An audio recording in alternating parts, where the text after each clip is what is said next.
it's a little late. What you could have taught me could have saved some face. They think that your early ending was all wrong. For the most part they were right, but look how they all got strong.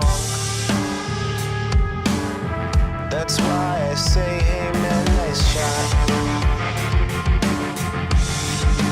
Good shot, man. That's why I say, hey man, nice shot. Good shot, man.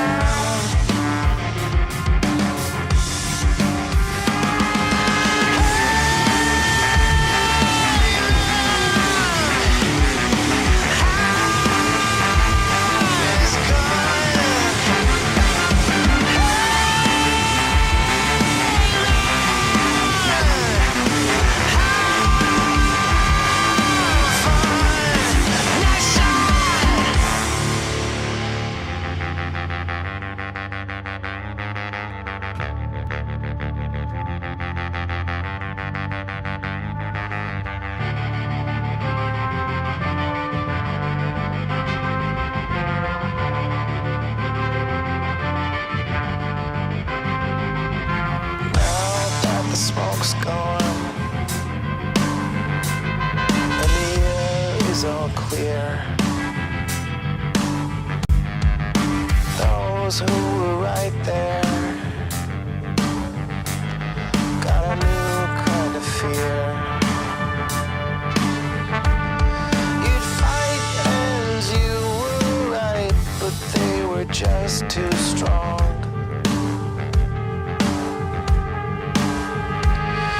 Stick it in your face and let you smell what they considered wrong. That's why I say, hey man, nice shot. Good shot, man. That's why I say, hey man, nice shot. What a good shot, man.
Then there comes into this connector. Whoa! And now let me show you what it looks like in the form. Okay. Exact same moves I just did. That's Dr. Mark Cheng, a world-famous Tai Chi expert who believes that these moves were never intended to be a health practice. There's that first arm break, there's the drag, here's a nut shot. Ooh. It seems everyone are wrong about Tai Chi. Oh. including me. So I thought Tai Chi was for old people in parks. Any of the traditional martial arts have physical practices, right, that lend to a healthier body. We're training posture, we're training alignment, we're training coordination. But the origins of the system are much more rough and tumble. These were martial arts that came from people that were palace guards, people who were bodyguards and such. So their martial arts had to be very effective and very no nonsense. For example, you almost always see them do this. It looks like that kind of zombie-ish move. You're doing the Tai Chi zombie, and like, what are you gonna do? Zombie after somebody? If you're grabbing my wrist, like here. So that's the initial up and down. Yeah. Right? So as you're here, like whether it's on my biceps, yeah, even if it's like a lapel grab. Right. And then from here, I don't even need to continue grabbing this wrist. No. I have two for the price of one. I could throw you over the leg, or I could just break right here. Then there comes into this next part from here. There's the hit, neck break. And so these are all different applications. And now let me show you what it looks like in the form. This we already did. Yeah. This we already did.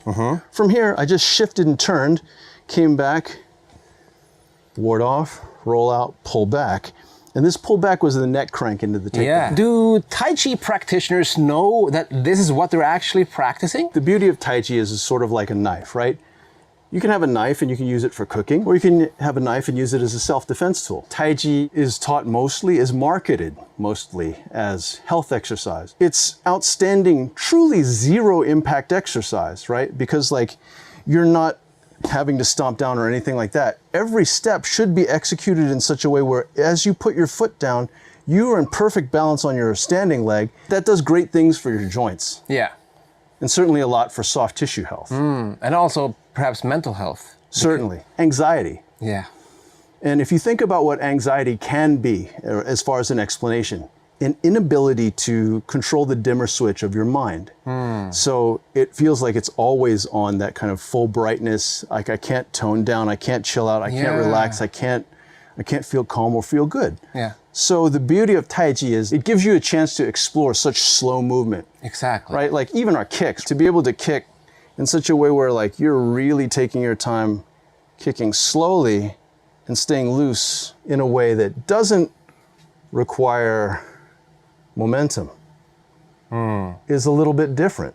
But the thing is that like if we lull ourselves into thinking like, oh look, I can work slow and now I can fight. Yeah. If you haven't tested it, no. So one needs to actually practice the application of these movements. Absolutely. And just like, you know, in boxing, if we're doing jab cross and hitting pads, right? Similarly, we have to be able to do the same thing on a live opponent or a live target. Can we look at the practical application of that kick you did and the hand formation? It looked kind of interesting. Okay, so like, oftentimes people see this and they're like, why are you putting two hands out there like that? Let's say you're attacking me, however you want to attack. Okay.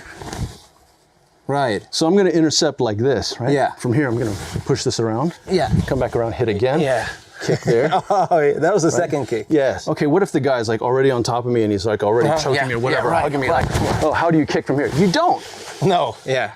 You know, you don't. You do something else. You counter grapple, you throw, you do something, you sweep. Yes. But like every tool has its proper contextual application. So like I'm going to use a longer weapon at longer range, so whether here, but then ooh.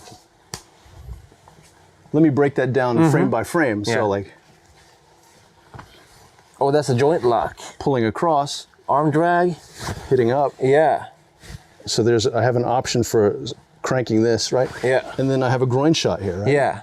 And so as I'm moving, one, there's that first arm break, there's the drag, here's another arm crank, here's a nut shot. All these different movements and opportunistic strikes or cranks, joint cranks, that are hidden within the form. Let's keep going. Absolutely. Other applications, I'm loving this. Very cool. One that I'm particularly fond of is one that's called Strike Tiger. Strike Tiger? Strike Tiger. Strike Tiger, okay. Yeah. The ending posture looks like this. All right. And so like, oh, very you're powerful. You're like. Okay, so that looks cool. Yeah, okay. It looks like like something you would see even in kata, right? Japanese kata. Exactly, yeah, there are a lot of these motions in karate. If we rewind a little bit and look at what precedes that, we have a movement that's like just a basic front kick, bring the feet together. It looks almost like a hula move from here, right? Step, pull, across, and then that strike tiger bit right here, right? So if I could have you over here on this side, and you're to come at me with whatever. I like that you always want me to just do whatever. Because the thing is that, to me, if everything I do works only under a very, very, very narrow set of circumstances, then like, okay, then my level of ability is limited, super limited. Yeah. If I can capitalize on whatever you do and guide you into the thing that I want to do, then that's a different level of understanding. Exactly. Yeah, okay. So I'm coming at you. Bam! Right? Right. From here I hit, grab. There's a joint control here. Yeah. And I'm going to be gentle on the shoulder, so I'm engulfing you this way. Ooh. Ooh. Oh! Yeah. So this is strike tiger. Yeah. So what if I would grab you and attack you? Ooh. So this is hands strumming the lute in Tai Chi. So like if you were to grab and attack, I would duck out and then twist the wrist so that now I'm biasing your elbow downward, right? Yep. And then hug upwards. Yeah, exactly. And so from here, then I can brace you against my own body. Now, arguably, people are going to say, oh, but I could claw you and grab you and do all these other things. You could, but then I have your elbow. So then like if I decided to do like hip forward and snap that, then that game is over. And then from there, then it comes right into another hit. So in the form, it'll look like this. A brush knee, hands play the pea-paw, and then into another brush knee. What about if I kick you? How would you defend, let's say, a roundhouse? Ooh. The same direction, right? So and they do this in Thai boxing, actually. Yeah. So, I mean, if you want to know, like, does it work in the ring? Yeah, I mean, Thai boxers do. So, like, I'm not doing this. No. I'm not standing my ground and trying to eat this, right? Exactly, No. Right. So I'm doing, like, catching the kick from here, right? Yeah. Yeah.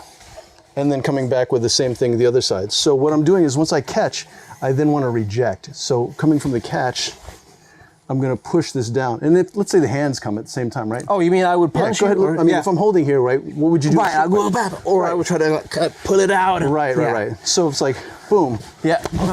Right, then I can go into any of the other techniques, depending on where your landmarks are. So what I did there was what's called part wild horse's mane, which isn't in the form directly after the strike tiger, but you can mix and match it.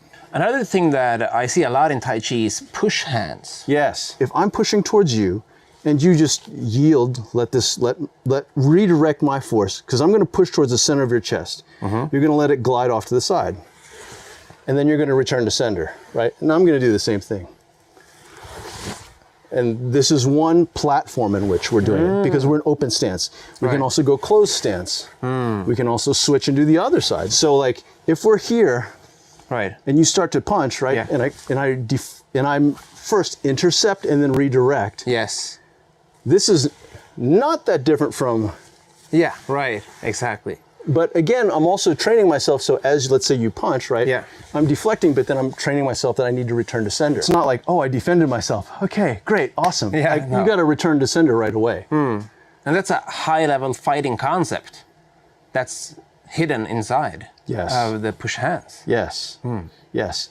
But similarly too, it teaches me that, like, let's say I'm successful at deflecting this, but then I start going back along the same line. Yeah. But if there's resistance, I don't want to fight force with force. I want to just find something else. So like create a moment of unbalance. Yes. To either attack some other way or open up a different opportunity. What about elbows and knees? You strike with those as well. As you're attacking, I'm going to deflect, but then I'm going to try and melt into that opening, like the opening right under here, and just drop in, turning my face away so that I don't have to deal with the incoming blow, and then hit here, right? Then I'm going to spin out to create space. So in the form, it'll look like this. Here, elbow back, and then I'm going to step out, and then that. Okay, and knee strikes. Knee strikes. So one of the things, like let's say you're doing a double choke or something like that, or like even a lapel grab, like you grab my gi or whatever, right? I can also pull you down from here at the same time. As I pull you down, I'm going to leverage your knee up. I'm sorry, your chin up. As your chin goes up, your groin goes forward. Yep. This is a wonderful thing for me if I want to be kneeing you in the groin, right? Yeah. The beauty of this two-pronged attack is if I knee your groin, your face comes forward. Yeah. If I hyperextend your neck, your groin comes forward. Yeah, perfect combo. Right. Yeah. So the idea in the form is it looks like this. So when you see movements like this, Yeah. that's the idea. If I did a karate kata slowly, it will be almost like Tai Chi. So think about this. Actually, I remember reading an article about the late Kanazawa sensei, Okay. Kanazawa Hirokazu sensei, Yeah. saying that, like, I believe it was him who studied Tai Chi at the urging of one of his seniors, and he said that it made his karate even better because he actually started relaxing more. Yeah. And I thought, wow, that's really cool because this guy is like an incredible fighter in his day. Yeah. And so I keep thinking, like, in karate, if you were to do the movements slowly, try to relax and do them in, like, with proper alignment, but minimum, like, tension and like, angst. But, like, so if we were to, like, take our time and, like, Right. Step. Yeah, exactly. Right. Yeah. Yeah. I mean, it would make sense that you'd still be able to reap the benefits of a Tai Chi-ish kind of thing. Exactly. But again, can you dial it all the way down? Can you go even slower? The slower we go, the more demand we place on our stabilizing muscles. Yeah. So for those of your audience who are physical therapists and strength coaches, they totally get that. And it's more time under load. Yeah. So if you think about it, right, like what's the longest kata, traditional Japanese kata that you know? How long would it take? In minutes? Yeah, in minutes. Maybe 3 or 4. Okay. Yeah. So the Yang style large frame long form, 1 rep through at moderate speed is about 30 minutes. What? 1 rep. So if you can That's insane. right, it's a totally different paradigm shift. So when you're working the legs that much, when you're working the stance that much, you're developing an incredible amount of endurance there. Try to train your movement in such a way where you are your own slow-mo replay. Okay. Because you want to be able to develop that kind of postural control and also have that time to be able to audit yourself.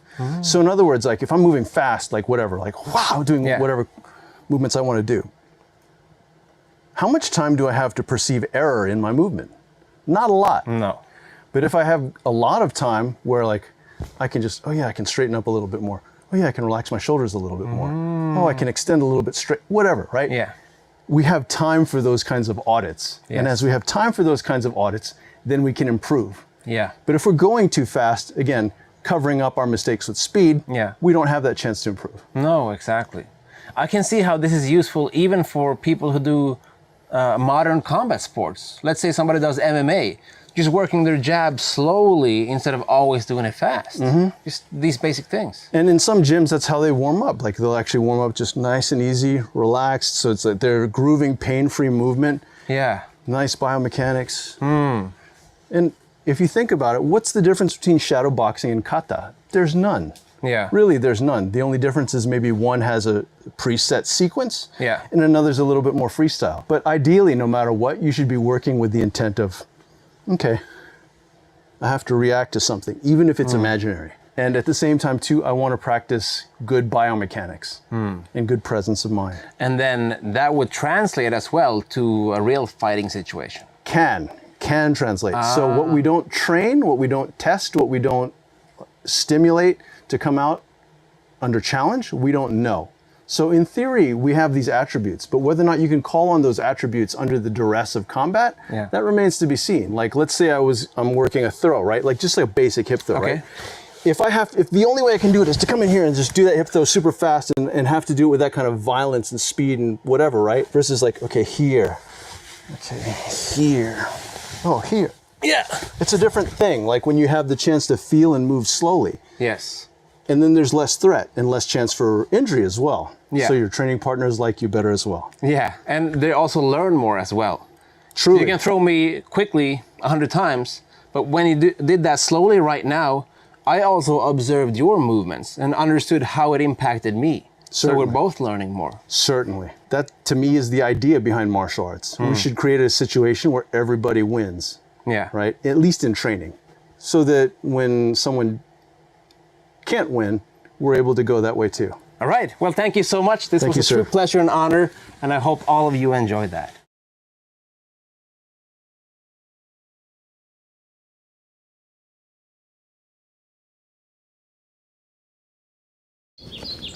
Why is this Kung Fu style practiced by the Special Forces?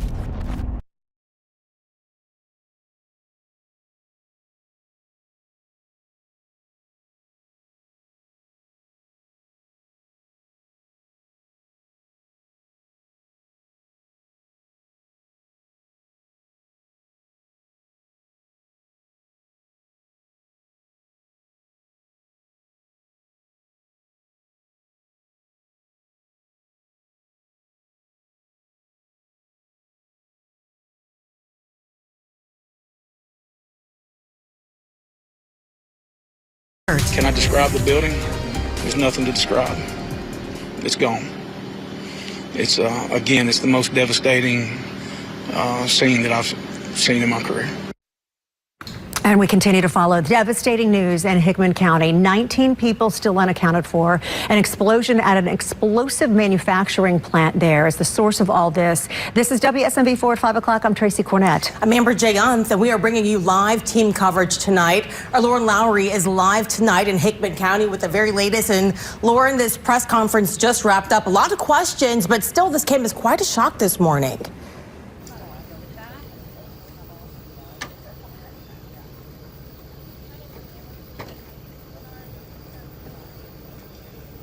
No question. And people could feel this as far as 3 counties away. You go 20 miles even, and people were saying, I felt the reverberation of this explosion. We still don't know how many people are dead. We know 19 people are missing. We still believe somewhere between 4 and 5 people are in a hospital. One of the things we just learned, 2 notes that I found to be particularly interesting in that presser that just wrapped up. Number 1, the debris field could be anywhere between half a mile to a mile away from the site of this explosion. And number 2, they were dealing with chemicals, so there have been chemists on site. That's in addition to the ATF, to the FBI, and all of the state agencies that go along with this. So, look, we've been out here all day bringing you team coverage. And I want to go to our Dryden Quigley, who has been speaking with people today about what they've heard and seen. Dryden. Lauren, you were just talking about this debris field, and we actually talked with someone who was driving down the road. He said he was about half a mile away from where this building was. That's when he thought that a tree fell on the back of his car. That's how much their car shook. But he looked up and saw this big black plume of smoke, and he said that's when he realized that it might have been an explosion. He also said something that really stuck with me. He said he saw dead birds falling out of the sky. So that's just how big this explosion was, and all this debris that, again, the sheriff said could be seen from between half a mile to a mile away. This man we talked with also, he said unfortunately he learned this afternoon that his family friends, he believes, are one of the people who did not make it. So we're keeping him and all of those who are still unaccounted for in our prayers tonight. Take a listen to what he had to say. We noticed a great big huge black cloud, and then as we were getting closer to Accurate Arms, we were only like maybe a mile from where it happened, and as we got closer you could see like dead birds in the road and insulation.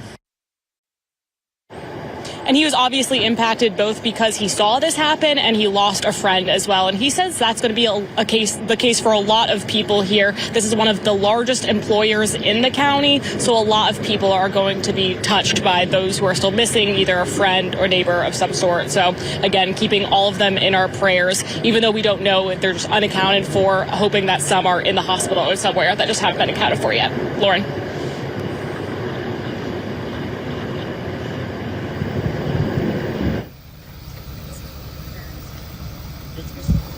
Image. Okay, Dryden, thank you so much. I want to bring in our Jordan James into this conversation right now. Jordan, you've been out all day long. You've now seen 3 different news conferences. What stood out to you with this one? I would have to say, like, the more news conference we have, you can really see the emotion that's on the sheriff's face. Our photojournalist asked him about, what has this been like for you? And he said, it's been hell. It's been hell. And he took a moment to just reflect on the devastating scene that first responders have found. Like we've been saying, at this point in time, we know that at least 19 people are missing, and at least 3 to 4 or 5 people were taken to the hospital. Investigators are still trying to determine if anyone has passed away, but I can tell you it certainly is an all hands on deck initiative. Law enforcement agencies from all across the region have been here on this scene. A little bit earlier today, we spoke with a man at a gas station who told me he felt the explosion. First, he didn't know what it was. He went out to his front yard, saw everything intact, and he later would have realized that it happened here right behind me. Another man told me that he was out duck hunting and literally felt the ground shake. And wow. Despite that, he rushed to this scene and tried to figure out any way that he can help out. And I really do think that attests to the community. The sheriff said it's a close-knit community. Many of the workers here know one another, seen each other grow up. So that's why this devastation has really struck a chord with several folks in this community. Yeah, Jordan, thank you. And of course, Jordan's coverage continues, as does our team coverage here tonight. One of the things that our Stacey Cameron, a member of our investigative unit, he's been looking into the chemical compounds that are being manufactured manufactured here. And we're learning more about the types of chemicals that are being made on this plant. And so Stacy has more on the answers to the questions we've been asking around chemicals. Well, that's right, Lauren. You know, we're learning a lot about the chemicals here. That plant, they make several explosives. They process them there. And a number of the chemicals used in that process are volatile. Those chemicals used for both military and private commercial explosive. And it includes things commonly known as TNT and C4. But there's two chemicals we've discovered at that plant through federal records that are extremely volatile in the event of an explosion or fire. One is called tritonol. That's a mixture of TNT and aluminum powder. And according to safety data sheet from 2015, tritonol has been manufactured at that plant in the past. The EPA warns against using water to fight a chemical involving or a fire involving tritonol, because when that aluminum powder I mentioned mixes with water, it can create a highly explosive hydrogen gas. Another chemical we've identified at this plant is cyclonite. We found that in OSHA reports dating back to 2019. It is located there, and in case of a fire, there's a high risk of cyclonite exploding, and the EPA cautions against trying to fight any fire involving either of those chemicals, saying it's better to evacuate the area instead. And cyclonite also poses a risk of toxic fumes in a fire. Now, Sheriff Davis mentioned that they don't know what the cause of that explosion was today, but he did mention that they have chemists out there at that plant right now making sure that they can work safely around it, and that's because of the likelihood of another explosion, possibly a fire, and the toxicity of those chemicals. We'll keep digging into what's at that plant and try to see if they had any factor in the deadly explosion. Lauren?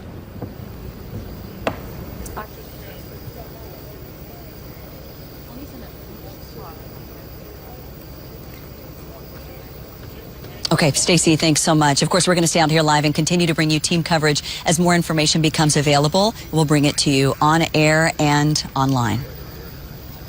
Thank you, Lauren. Also, we know the impact of this blast was so severe that it was captured on our weather radar. First Alert meteorologist Dan Thomas is here to explain further here. Yeah, that's right. It's just incredible that this First Alert live radar we talk about whenever there are storms, based out of Nolensville, scanning all across Middle Tennessee, was able to see this. But we heard about the black smoke that erupted from this massive explosion at 7:45 this morning.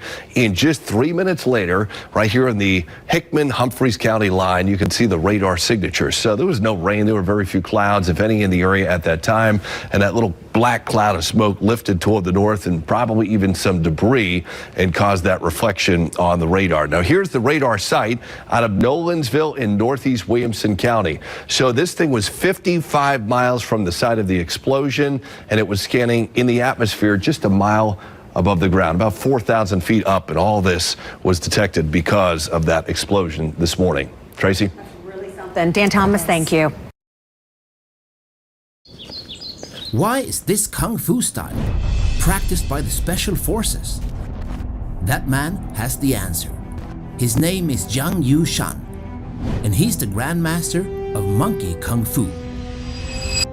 Today, he's gonna show me why this might be the most underrated, I will kick your face, and deadliest style of Kung Fu.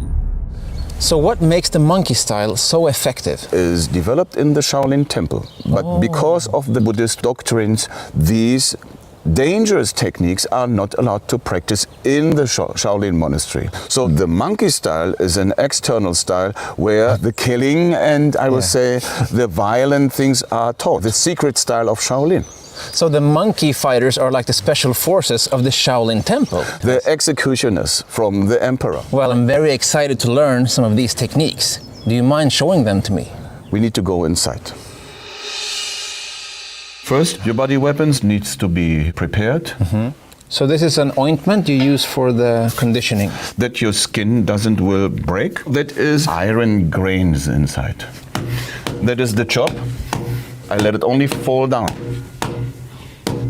Then you have another skill, which is very important, because if you hit something and there is an impact, the energy travels here through, then here through. The next point is the elbow. It goes like a domino. And then they have this stiff neck.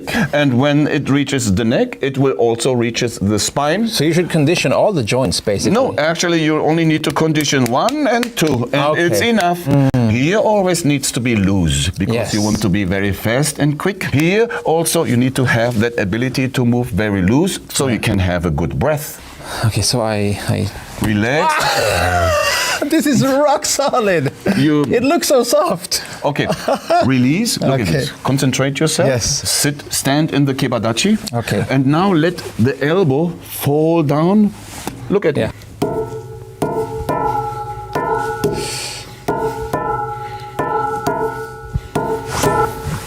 Or even you can do this. Like a hammer fist. If you don't hit it just right, it really hurts. So that is one. Look at this one.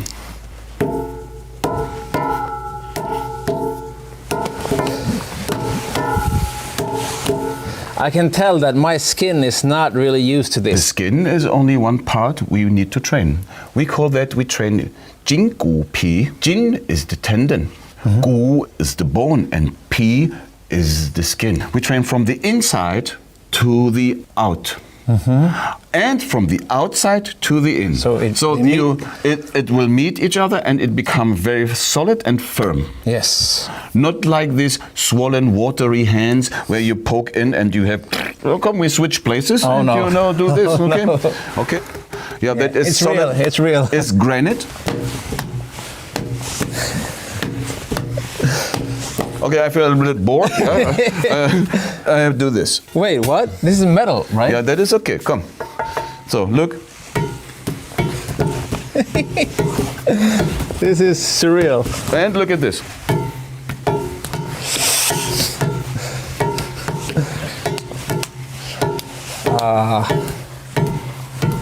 Yeah. Okay. And that you can also. Yeah, no, thanks. I'm not ready for this yet. Wow. Okay. Yeah. As a beginner, Yeah. you shouldn't play like we play. No, I understand. It has his method Yeah. where you practice step by step. You can see that Yeah. in your hand. Okay. It's so thick.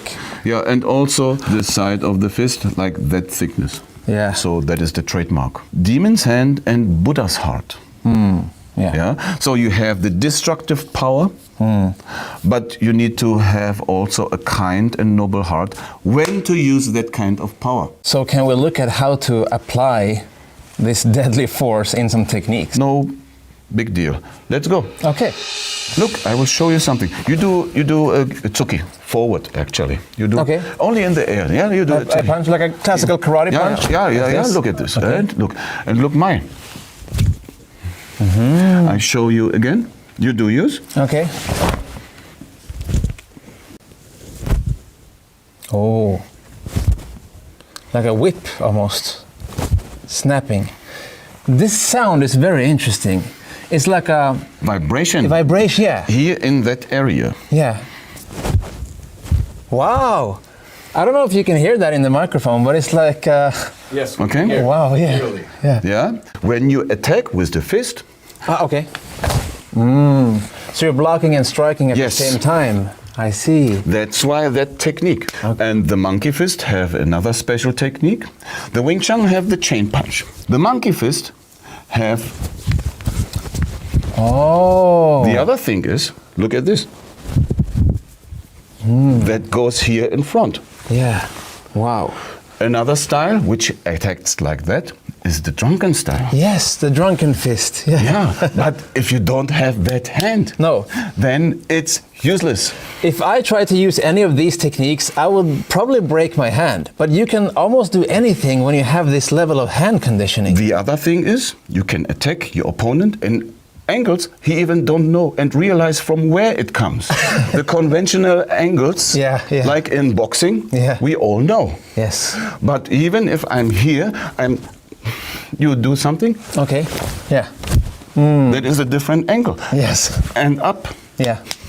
Right. Yeah. Smash me right there. Or even if I'm here, I smash you here direct on the point Yes. with that monkey hook. Yeah. That one. It is only authentic and applicable if you have the body weapon.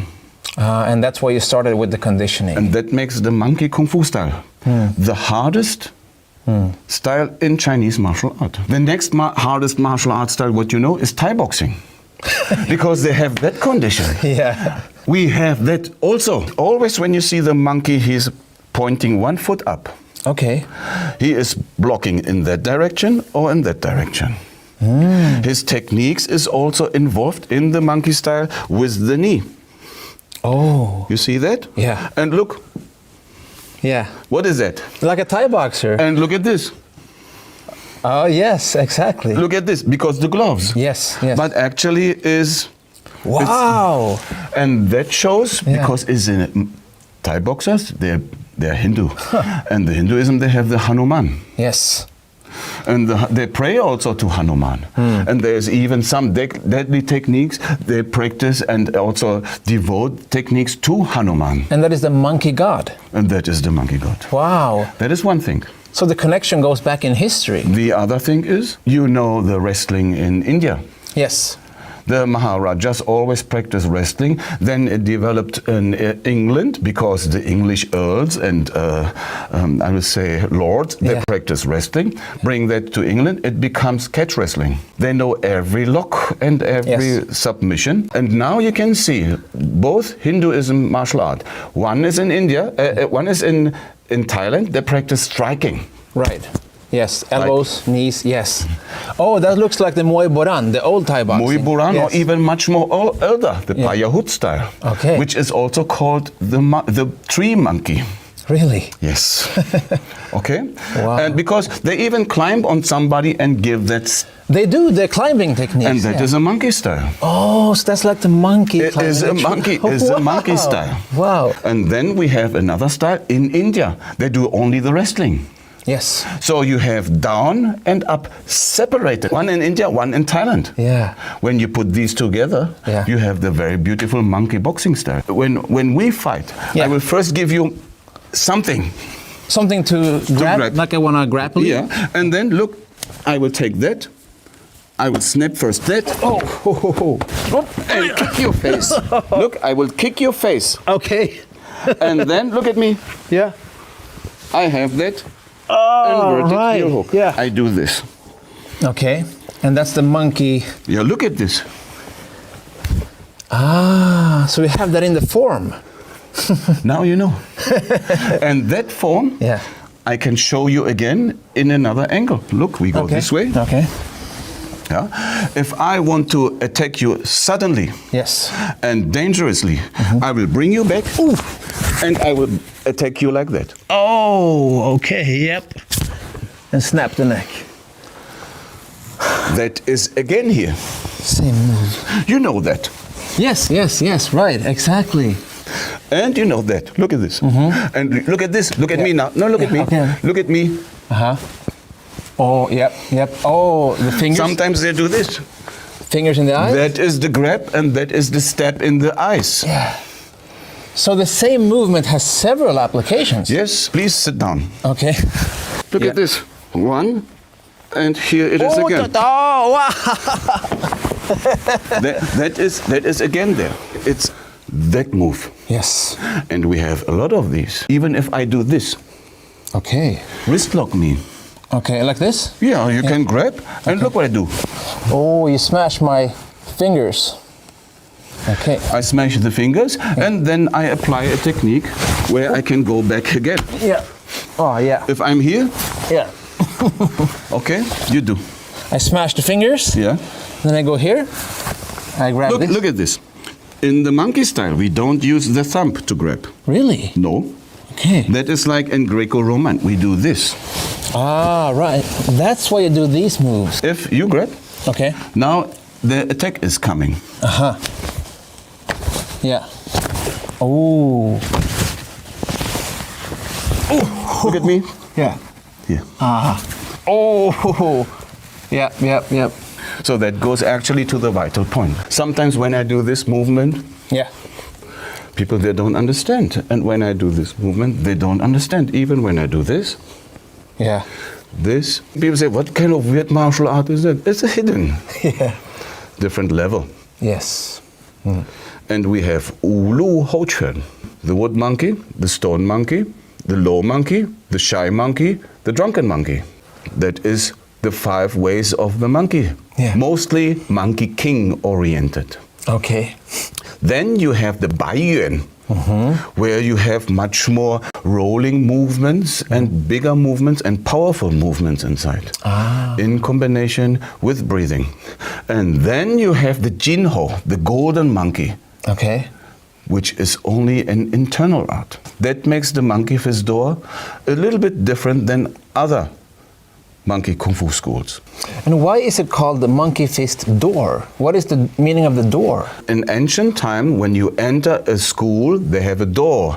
And when you in that door inside, it is locked behind and nobody know what is going on inside. I see. A door is a school which is closed. No other people from the outside have an inside. As soon as you read there is a school with one kind of a door, then you know it is the original school, didn't change for generations and generations. Okay. They preserve something which is a treasure. That is the most important. And I'm very happy to meet you. Yes, likewise. And call you my friend. Oh, thank you so much. Yeah? Yes. So in the future, we can have a lot of good tea and exchanging of different skills. Yeah. Okay? How about we have some tea right now? That is a must. Let's go. Okay, thank you. To have a complete martial system or style, you need to emphasize these principles. Shou Yan Sen Fa Bu, Jing Sen Qi Li Gong. I will translate that for you in an easy way. So means hand techniques, how to develop your hand, you practice in boxing and fast grab something out of somebody's hand. Their hands, there needs to be not only fast, quick, strong, also they need to be very sensitive. You see my hand, touch it, very soft. Yeah, I can see it also and I can feel it. Yeah, and also very straight. The only thing what I cannot do, I cannot grab the small pinky because the meat here is, you see that? There is a gap. No? Because the meat here and the meat here is a little bit thick. Yeah. Here I can do it. Oh, okay. Yeah, so that is my small hand, that is grabbing one, and that is my smashing one. Ah, so they have different purposes. They have different skill. That is a different skill. Okay. And that is a different skill. Okay. Even the training method is a little bit, they differ a little bit. Yeah. So that is so. Okay. Yen is the second word what we need to have, and these are the eyes. The eyes are the first one, observe the opponent. Yes. The eyes must be quick and clear, because the eyes is connected to our brain and to our mind to give information. Yeah. You immediately can decide. Enemy, friend. Only by the appearance, the first appearance, what you observe. Before you even cross hands. No, there's even no cross hands. You see somebody, he got here a little bit thick. Yeah. And here a little bit like leather. And a little bit cauliflower, you know immediately, oh, he's a ground fighter. And you see here a little bit forward, that means he also do some boxing because he eat a lot of jabs. Oh, yeah. So you can see that very clearly. The other thing is the nose, no? That is very clear, no? Yeah. And this, our eyes can observe what kind of fighter he is. Then the next is his shoulder a little bit forward. Yes. Then you know, oh, he got fast hands. Yeah. Then you know his shoulder is a little bit fast. And then how he walks. Can he kick quick? This is the first thing what you're doing. You scan the in front of you. Yeah. And when you see he's very strong in every aspect, you make him as a friend. That is important. That's the art of war. That is, you don't want that enemy. You want these kind of guys always next to you and go to the war. Yes, together. Yeah, they come, we are going together. That is very clear. Yeah. And also the eyes, they make decisions. When you accidentally go into a fight, you can see the opportunities quicker. Yes. The eyes can also redirect the attention of you. You look down and hit up. Yes. Yeah. And you can see immediately with the eyes how his breath is. Open mouth or very calm and slow nose breather or nose in, mouth out. You can already analyze what kind of energy he is developing. When he's breathing in and now nose in and mouth out, we know immediately he is in the wind road. The wind road is a method what always people are practicing when they do fast movements. They can't breathe in the dantian and make another road, which is the fire road. The fire road goes from the nose in and goes downward to the dantian or the psychic center, and moves upward on the opposite direction than the wind road. And at the highest point on sending, you breathe out. Fast movements implies wind road, like jogging. When you jog, you can't breathe in your dantian. It goes, shoots immediately, the ego shoots immediately to the head and goes back. That's why you can move fast. Anaerobic movements, you can do boxing, sparring, all these kind of things. Wind already says, is quick. Okay? The fire is developing for your energy, and you only can do that when you do the slow cutters. Like the Qigong cutters. And emphasize the expanding and contracting on your hara. Or we call that, you do the good kime breathing in Japanese terms. No? Actually, we only develop our psychic center and accumulate energy. Then you use the fire road. So yin sen. Sen is the third attribute. Shen means shanti, body. You need to develop your body. You need to be very flexible. That your internal organs are also function very well.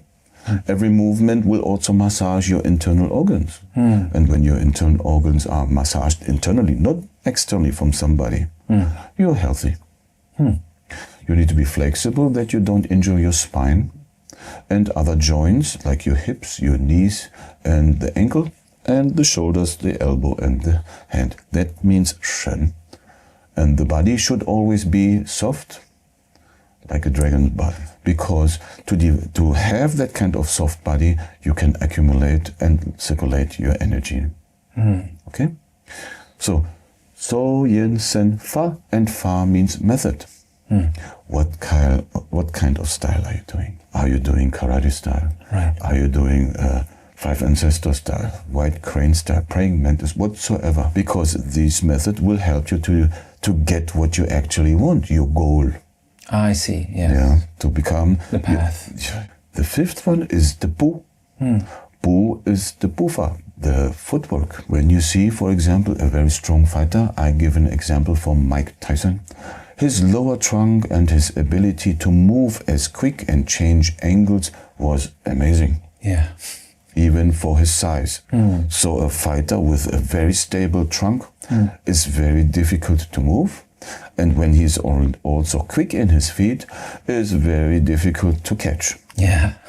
And all the power which are generated in your fist have actually the root on the foot. We say we're borrowing the power from the ground. These are the 5 recommendations what we need to consider. And when we see a Western boxer, he got the hands.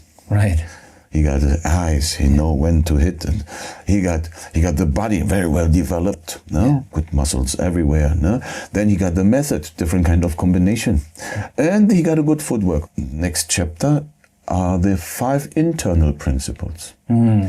Jing, Sen, Qi, Li, Gong. Jing means the essence.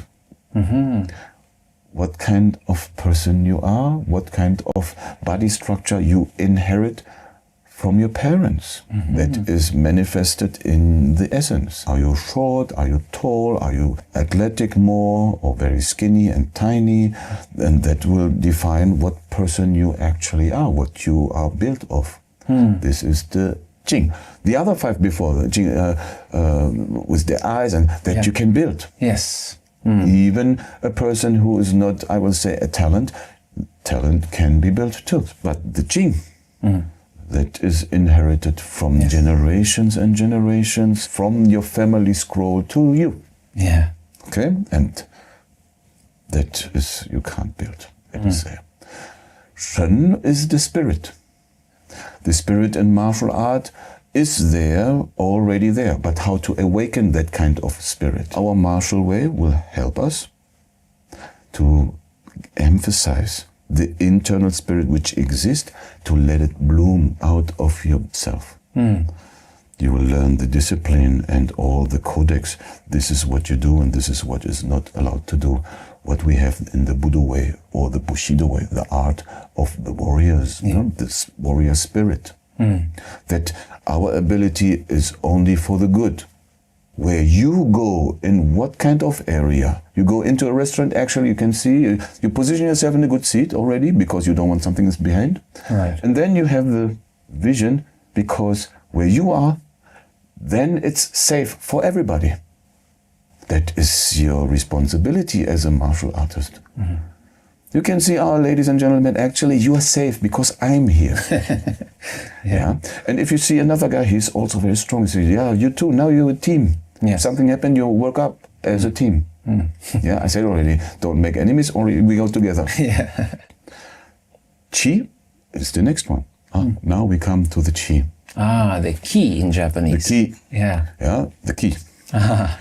That is very important, that you do exercises with breathing. You are equipped with a certain amount of chi, only for your life being.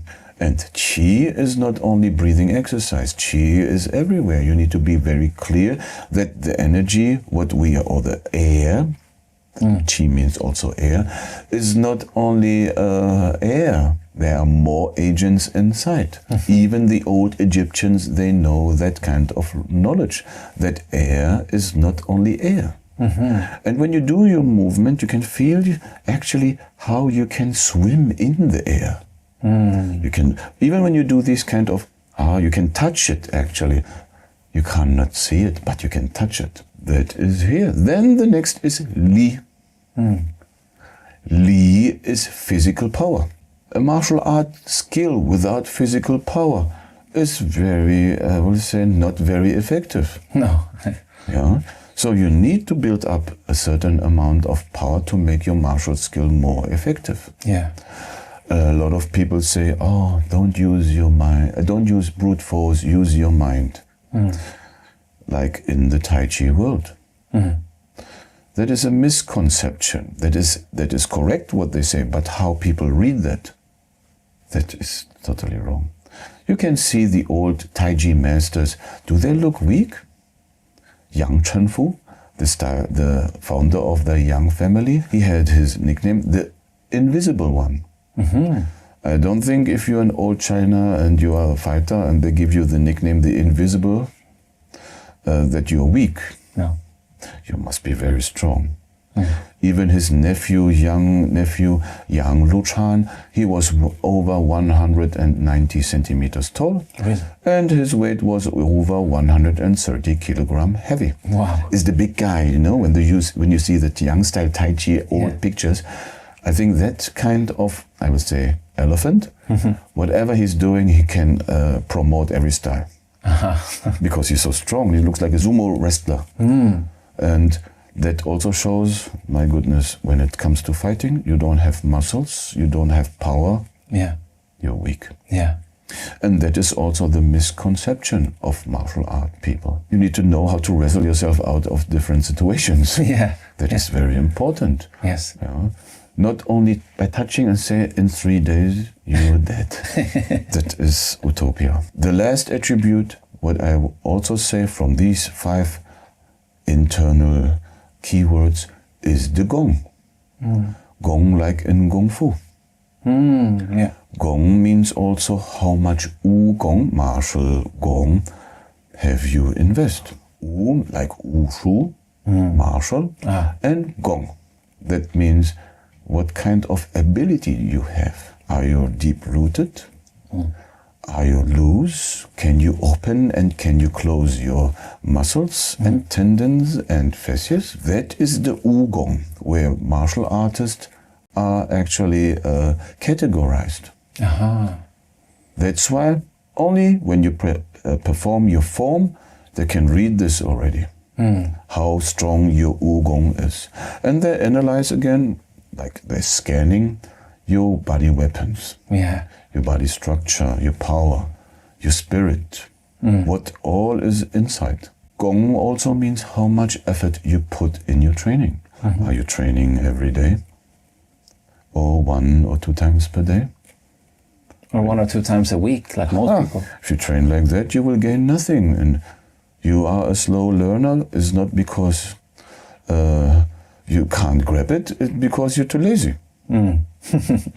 I consider myself as a slow learner. Even I practice every day, and I'm very lucky that I have the chance to learn different styles in my life, and different information came to me through elder masters. You are a master. Oh no. Okay. Yeah, that is very. Of course you are. You have the opportunity to travel around, to research, to investigate, to look, and develop your own karate style. What I'm already very, very curious about in the future, because I see your development. I see you already. Thank you very much. Yeah, but a lot of people, they don't like you and still follow you. Yeah, exactly. Yeah, that is also what I see in the internet world, in the social media, and especially the enemies. They always follow you because they are the one looking for some weak points. Yeah. No, don't care about them. No. No. Only be sure. Don't care and talk about how a man should be. Be first one. That is nothing more to say. Okay? I'm done.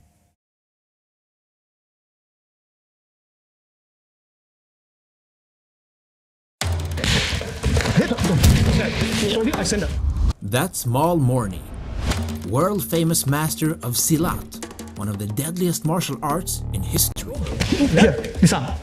Today, he's teaching me how to defend against multiple deadly weapons. And without them. I smash. But first, I'm in for a surprise. Okay, so how do I defend against a machete? So when you attack me, that's the first one. Right, so never bring a machete to a gunfight. The goal is to always have a weapon that is better than the machete. If you have a knife, I'll bring a machete. You bring a machete, I bring a sword. And you bring a sword, I'll bring an axe. And if you're empty-handed? You have to have a heavy hand. Heavy hand? Yes. There. So one time, yeah, there. So the goal here is I want to make sure that you can't raise your hand. If you can raise your hand, you can hit me after I disarm you. Then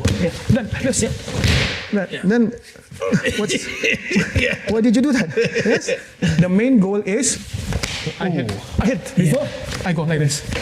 Oh. Done. You see how I miss? Yeah, you missed my groin on purpose. Yes. Thank you very much. So the thing is, my posture is there. My posture is here. Yeah. You come back. My posture is here. I come back. It's okay. That's why I have the cap. Because of a few incidents, if somehow you attack me, I miss, this will stop it first. Right. Before it goes to my head. Like just now. So the cap is for self-defense? Yes. Okay, so I'm here. There. He comes back. I hit. There. So if you step back. Yeah. That. You see? Yeah. You follow up. I follow up. So I'm here. There. I punch. I punch her. Impossible.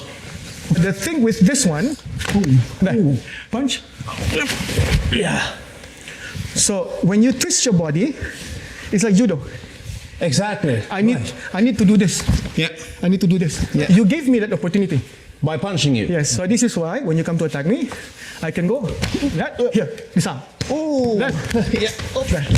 So that. But they say that you should never go to the ground in a fight on purpose. The thing is for us in Silat, you're not grappling. So if I was to be on the ground with you, one guy would come and kick you in the face or stomp you in the head. And his friends? His friends. Yeah. Hit. Boom. So I send up. Yeah. And I put. So if you go for thrust. I do a thrust? Yes. Oh, like a hammer fist on my bicep. But this first. Okay. Wow. Then, boom. So you're actually deflecting the blade itself? Yes. I could do this all day. Yeah. And I'll never get cut. Unless I go, hook it, cup it. What about kick since you're so far away? Would that be useful? We prefer not to kick because we want to be grounded. So that my feet can move easily. I do kick you in the head if you're on the floor. Boom. Now, I kick you in the knee. Yeah. When you're on the floor, I stomp you. Traditionally, the machete is used to intimidate. Oh. So not only to attack. Right. So if I'm going to rob you, I'll go, hey. Whoa. And then I'll go, yeah. Where's your money? Where's your money? Okay, and then you look around. Yeah, exactly. That's how they would do it. That's the intimidation. Okay. So this is why. So if I try to rob you, you point it towards me. Yeah. Yeah. This. So basically, you are cutting it close to the handle, and then you pull and push. Yeah. Does that work if I grab you also, like you did? Yeah. You cut me with it. Wow. Okay. So if you touch me, I can touch you. Exactly, yeah. Because most people, when they do this now, they point it to your face like this. Then I go, yeah. It's all there. I mean, honestly, this feels stupid because this is longer than grabbing range. You would not believe a lot of people do that because it's intimidating. If it's not from the front, they'll go like this. Oh, okay. And then they'll pull your hair or they go like this. Come on. Yeah. There is one incident. They have a knife. They actually point it to your anus like this, and the anus. Oh, okay. Yeah. At the hole. I would definitely give you my money. Yes. Yeah. So this again, you have to keep in mind. This is if he wanted to kill you, he'll start swinging from the beginning. Again, it's just the mindset. What if I attack your legs? Yeah. Is that something you would defend against? When I attack you or want to injure you, you are supposed to be a lesson. This is for the criminals. So if they cut your legs and then when you recover, you wear jeans, you wear clothes, people don't see that lesson. They want your face to be scarred, your face to be, so they'll chop your hand, chop your finger, so that people know that you did something wrong to them. So that's the mentality. So this is why you see somebody with this, you hit first. Oh, yeah. You don't wait to rationalize with them. I mean, it's so simple in theory, like have a really good punch and move out of the way. Yes. But it takes a lifetime to develop. Okay. Take the knife. A knife? So okay. we developed this from the knife. Oh, really? It goes for a thrust. I thrust? Yes, so 1, 2, come again. Same knife? Backhand. Oh. Come here. Okay.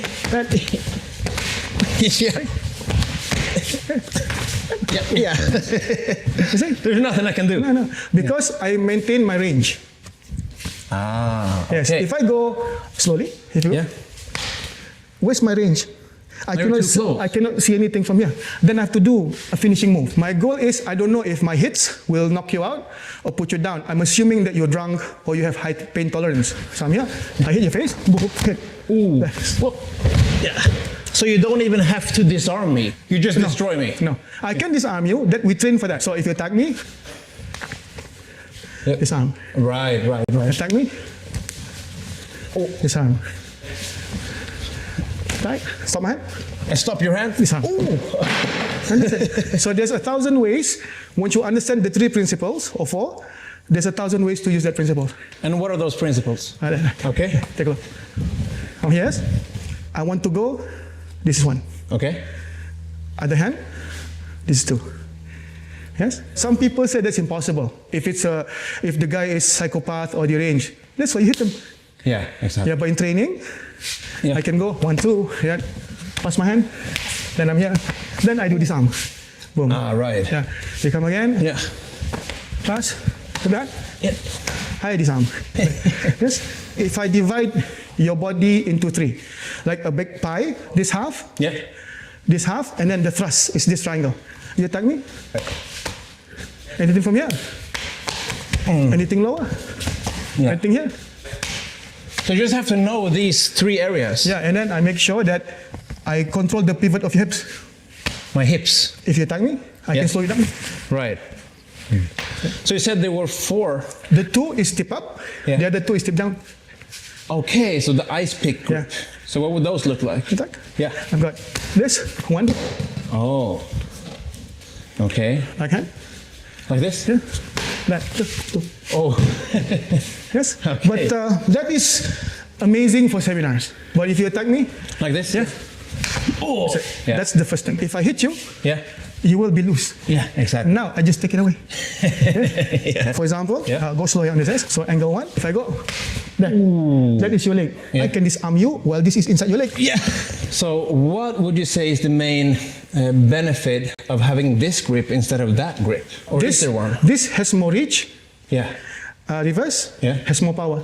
Oh. Because your body weight is behind it. You come down. Right. Body is behind it. Yeah. Come here. Your body weight is behind it. Yeah. Yeah. Yeah. So some people say you might break your thumb. Oh, when you hold like that? Yeah. But we train with the tekpi. It makes our thumb strong. And the tekpi is the side? The side. Can we have a look? You for the side, this one, yes, I can go up, 1, 2, here, thrust. I'm hitting, 1, 2, boom. Thrust up, and then smash. Wow. So if you take a look at our thumb, we're holding it this way. We don't hold it this way. This is so different compared to what we do in the Japanese martial arts. Because the reason is, if I hold it like this, and I'm sweating and things like that, as I'm hitting, it might fly out of my hands. Oh, okay. So when I have this hook there, so you want the thumb to hold it like that? Yeah. Okay. And keep in mind, we are not trying to block. No, exactly. Yeah. That's what I was thinking. Yeah. So if you take the machete, take a look. So we don't do this. Come to attack me. Yeah. No, we do that all the time. Yes, but that is a katana. Yeah. A katana is longer than a machete. Yeah. So if I can do this, why can't I attack it? Yeah. Do this. Yeah, of course. And break your arm. Yeah. So it's the same range. Yeah. But rather than focusing on blocking, again, go thrust. No. I don't need to because I can reach you. Yes. I can reach you. Yes. See that? What if I thrust? Yeah. I can reach you. Yes, trust me, I will not hit you. Okay. Trust me, yes. So this is the thing when we have this. This is a metal bar. Yeah. All I need to do with the metal bar is smash you with it. But in Silat, you learn how to manipulate the metal bar so that you know that. Yeah. See that? 1, 2. Yeah. Come here. Oh, that. Oh, yeah. And would you also use this part of the sai, or the tekpi as you call it? For what? For maybe grabbing or manipulating me? You would. So I'll put this down first, okay, so that I can show you the control. So when you come to attack me, I can go, boom. See this, break, boom. Now I'm here. Oh, you're hooking it. Yeah. So then, if I tap this, I'll crack or break your. I've never seen that one before. But that means you have to be pretty quick, right? You have to be coordinated because speed and strength will diminish as you grow older. If you look at some of the Silat teachers in Brunei and in Malaysia, Indonesia, 70, 80, 19 years old, they move like they're 25 years old. So that is the thing. So the goal here is, this is just a tool. So when you come to attack me, see that? Yeah. So you're using the same principles for the different weapons. Yes. But what about the empty hands? If we don't have weapons. Yes. All our empty hand movements come from the weapons. So this is why when you punch me, I'm assuming that you have a knife. Oh. When you uppercut, I'm assuming it's a thrust to the body. Right, okay. So if you do a hook, I'm assuming it's a slash. One here, right? So I'm here, I smash, drop. Was that like a neck crank? You turn the head here and then you try to fold the temple to the chest. So it's not a submission. In Silat, there's a submission. You don't have submission? No, because I don't know who you are. You might have a knife hidden somewhere in your body. So for example, put this in. I hide it? Yeah. Okay. I'll do the same thing, yes? Right. So you go. Yeah. I'm here. So now I do submission. Boom. Right, and now I can put the out knife. No, I'll stab in the face. In the face? Yeah, boom. Okay. It's already there. That's it. Yes? Yeah. So what we do is, okay, now still have the same knife. Okay. Boom. Yeah. No time to stab you. No time. So we have. You're going. Yes. Then if imagine the going, yes, you will sit up. Okay. Elbow. Boom. Right. Boom. Then you're here. Boom. That's it. Yes. But those small pain is just momentary before I stand up and stomp in the face. Boom. This. So that looked like an Aikido move. The thing is, in Silat, we call this kuncian. Kuncian tangan. I want you to be here. Then I dislocate your shoulder. Oh, yeah. The knife. Same. Here, go thrust first. 1, 2. Give me back hand. Then here. Then, now I'm here. Oh. Yeah. Everything is the same. Yeah. So all I need you is to have a good commitment to attack me. Then I can do my training. But if you go like this, then there is no defense for that. Really? No. Okay. You run away because he's not there to kill you. Until you run and he chases after you, when he decides to commit, then your training comes in. Right. Yeah. What is the philosophy of Silat? The philosophy in combat is to make sure that the fight doesn't last for more than 3 seconds or 3 moves. And if I do finish you off, that is my decision and I should not feel any regret.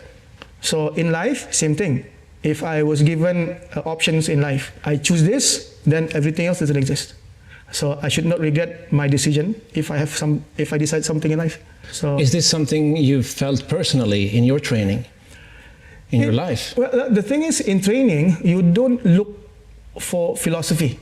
So when I was training with my grandfather, it's all about you doing this because a man should know how to defend themselves. A man should know how to defend himself and his loved one and his family. Because my grandfather and my great-grandfather has a very old mentality. So for you to be taken seriously, it's about strength. People respect strength. So you want to be firm in everything, so that if you do make a decision, you're not only trying to convince the person you're talking to, you're also convincing yourself this is the right decision. Because when I was young, we train religiously, meaning that don't complain, just do what you're asked to do. So nothing exists outside of this training. So if it hurts, suck it up. In the beginning, I don't see the link, but as I grew up, I had to make my own decisions. And then now having family, I have to be more firm with my decision, because I cannot, when you're single, I can make any mistake and I can always have time to make it better. But when you're at a certain age and when you have a child and a family, I cannot make a mistake. My decision, I have to think the long term. I cannot say, it doesn't work. I have plan B. I don't believe in second chances. You do it right the first time, every time.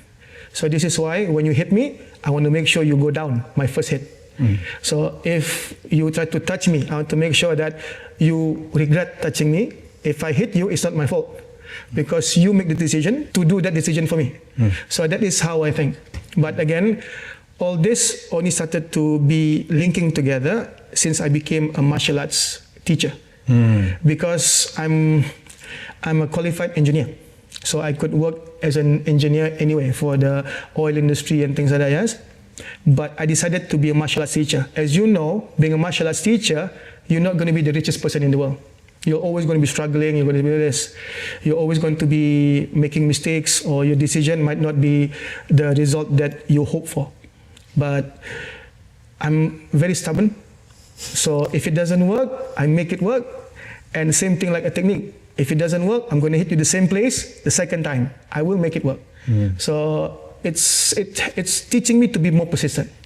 So this is how I see it. And then once I decide something, nothing else exists.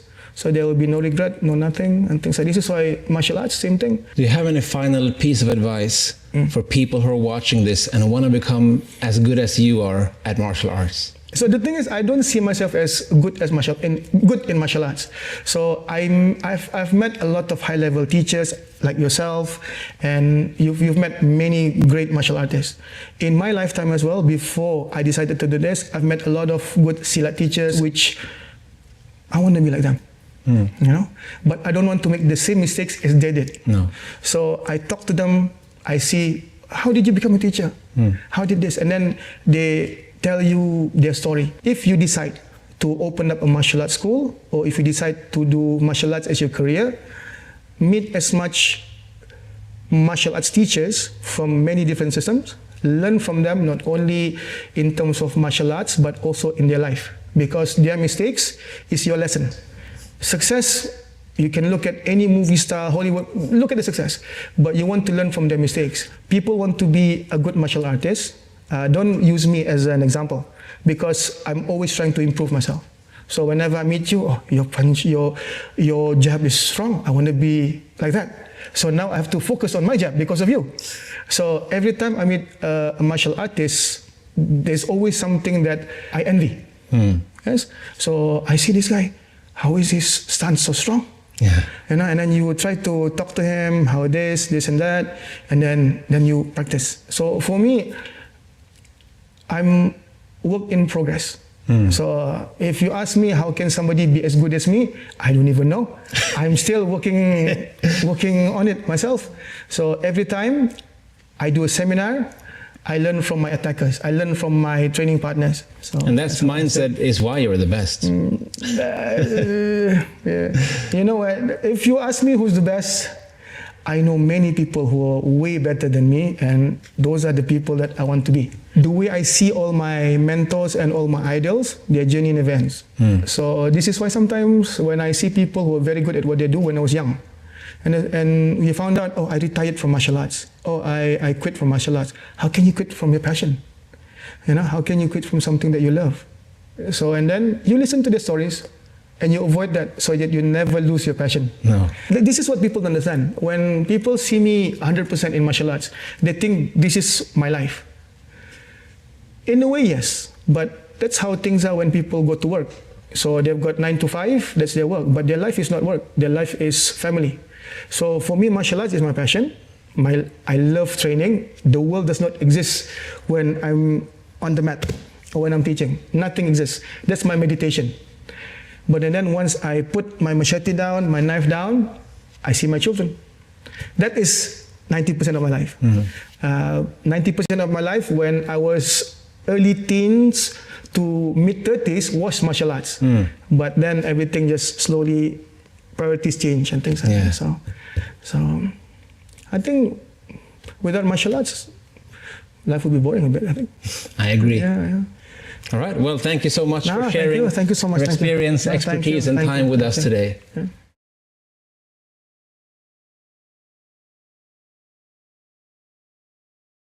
You may feel comfortable in yourself, but how much do you actually know about your body? From the inner workings to the outer limits, we have some facts that give you the lowdown on the skin you live in. The first story in particular is a real trip. I'm Michael, this is 25, and these are incredible facts about the human body. But before we begin, don't forget to like, share, comment, and subscribe with that notification bell if you haven't already. It really helps the channel grow. All right, let's go Miss Frizzle this. It hasn't been confirmed, but if this story is true, then it's incredible. Your body could be producing its own supply of DMT, which stands for dimethyltryptamine. DMT is potentially in people's blood, brain, and lungs. Not only is this stuff powerful, it's believed to be the most potent hallucinogen in the world. It grows in plants and is mixed into a mind-altering drink called ayahuasca, made in South America. How do we use DMT if it's in our bodies? Some researchers suspect it might influence dreams or near-death experiences, though facts haven't been proven yet. Research into this fascinating probability is still ongoing. The word ecosystem suggests a natural environment like a jungle. However, did you ever stop to think of the human body this way? We certainly have enough bacteria on our skin and in places like the digestive tract to qualify ourselves as separate ecosystems. Icky as it may sound, we need trillions of microorganisms to digest food, fight disease, and maintain both physical and mental health. Incredibly, our gut health and the signals it sends have an impact on our mental wellness, with mood being one of the things that gets thrown out of whack. If we're an ecosystem, well, then we're definitely a chaotic one. If we measured all the bacteria in our bodies, it would weigh between 2 and 6 pounds. To give you an idea of what this means, 6 pounds can be compared to the approximate weight of a cat or a brick, so pretty substantial. Where is this bacteria located? Prepare to get indigestion because a lot of it is found in your guts. It isn't as shocking as it seems because there's a bunch of good bacteria in the digestive system, which obviously digests food, but also absorbs nutrients, plus it helps your immune system do its job effectively. Here's a cool bonus fact for those of you who take pills containing vitamins and minerals. It turns out your internal bacteria produces those too. Take B vitamins, for example, which are great for things like brain function and healthy nerves. Bacteria in your colon use fermentation to make the B vitamins in a similar way to how beer is brewed. Now, drinking too much beer is a surefire way to get indigestion. APL, or acute promyelocytic leukemia, affects 1 in every 250,000 people, making it a rare cancer. What causes this version of the disease? One big factor is a cell with an outdated and offensive name. People don't use it today for good reason. The cell used to be known as the faggot cell. It's an inflammatory word today, but it's worth explaining that it does have other meanings. It relates to a food product if you're in the UK, for example. Sounds weird, but yeah, that's a thing. It's more widely recognized as the name for a bundle of sticks, which is why the cells are called that in the first place. The cell in question has a stick-like appearance, which is actually a crystalline structure called an aura rod. However, it got the name faggot cell. The title is frowned upon as a scientific term in the 21st century, and we've quite rightly moved on from it. Vitamin B12 is important for all kinds of reasons. It helps our nerves and blood cells, generates energy, and keeps us focused during a draining day. B12 even works with our bodies to create new DNA. So if you cut it out of your diet, you'd be in trouble, right? Well, the answer is you would and you wouldn't. You see, the human body has a remarkable ability to store up these vitamins using your liver as an organic container together with your muscles and tissues. This human storage system can make reserves of B12 last a long while, reportedly up to 5 years. The minimum it can do for this is 3, so still a reassuringly solid amount of time. Naturally, you should continue to work on your vitamin intake and not neglect that, but this nugget of information is nice to know. Here's one Pokemon you don't need to catch, because it's already inside you. Oh. Pikachurin is the eye protein discovered in 2008, and the team in the city of Osaka were inspired by one of their cultural icons when thinking up a name. For those of you not familiar with the Pokemon universe, the character they chose was Pikachu. Like Pikachu, the Pikachurin protein zips around. However, instead of getting mixed up in bizarre adventures, it's helping maintain connections between the retina and the brain. The story earned the scientists the Guinness World Record for first protein named after a video game character. I'm not actually really sure how much of an achievement that actually is, but they're probably very proud. Your brain is home to over 86 billion neurons, and each neuron communicates with approximately 10,000 others. Understanding the human brain, however, is more than just knowing the how behind the connections. That's like trying to figure out the World Wide Web by counting the number of computers linked to it. To put it into perspective, consider an international airport like LAX with 86 billion gates. Now imagine that every one of these gates currently accommodates up to 10,000 flights heading for other gates inside the same airport. Every flight carries an individual set of data, which might include everything from a weather report to the plot for the next Hollywood blockbuster. That's your brain. A frantic, never-ending, and incredibly interconnected airport. And somehow, it just works. And that's incredible. The dust in our homes that causes so many people to seek antihistamines and allergy meds is made up of a large portion of human skin. Although several studies have offered estimates of how much of our skin contributes to the dust in our homes, the average and accepted number is approximately 50%. But that's nothing new, so why is this fact even being featured on our list?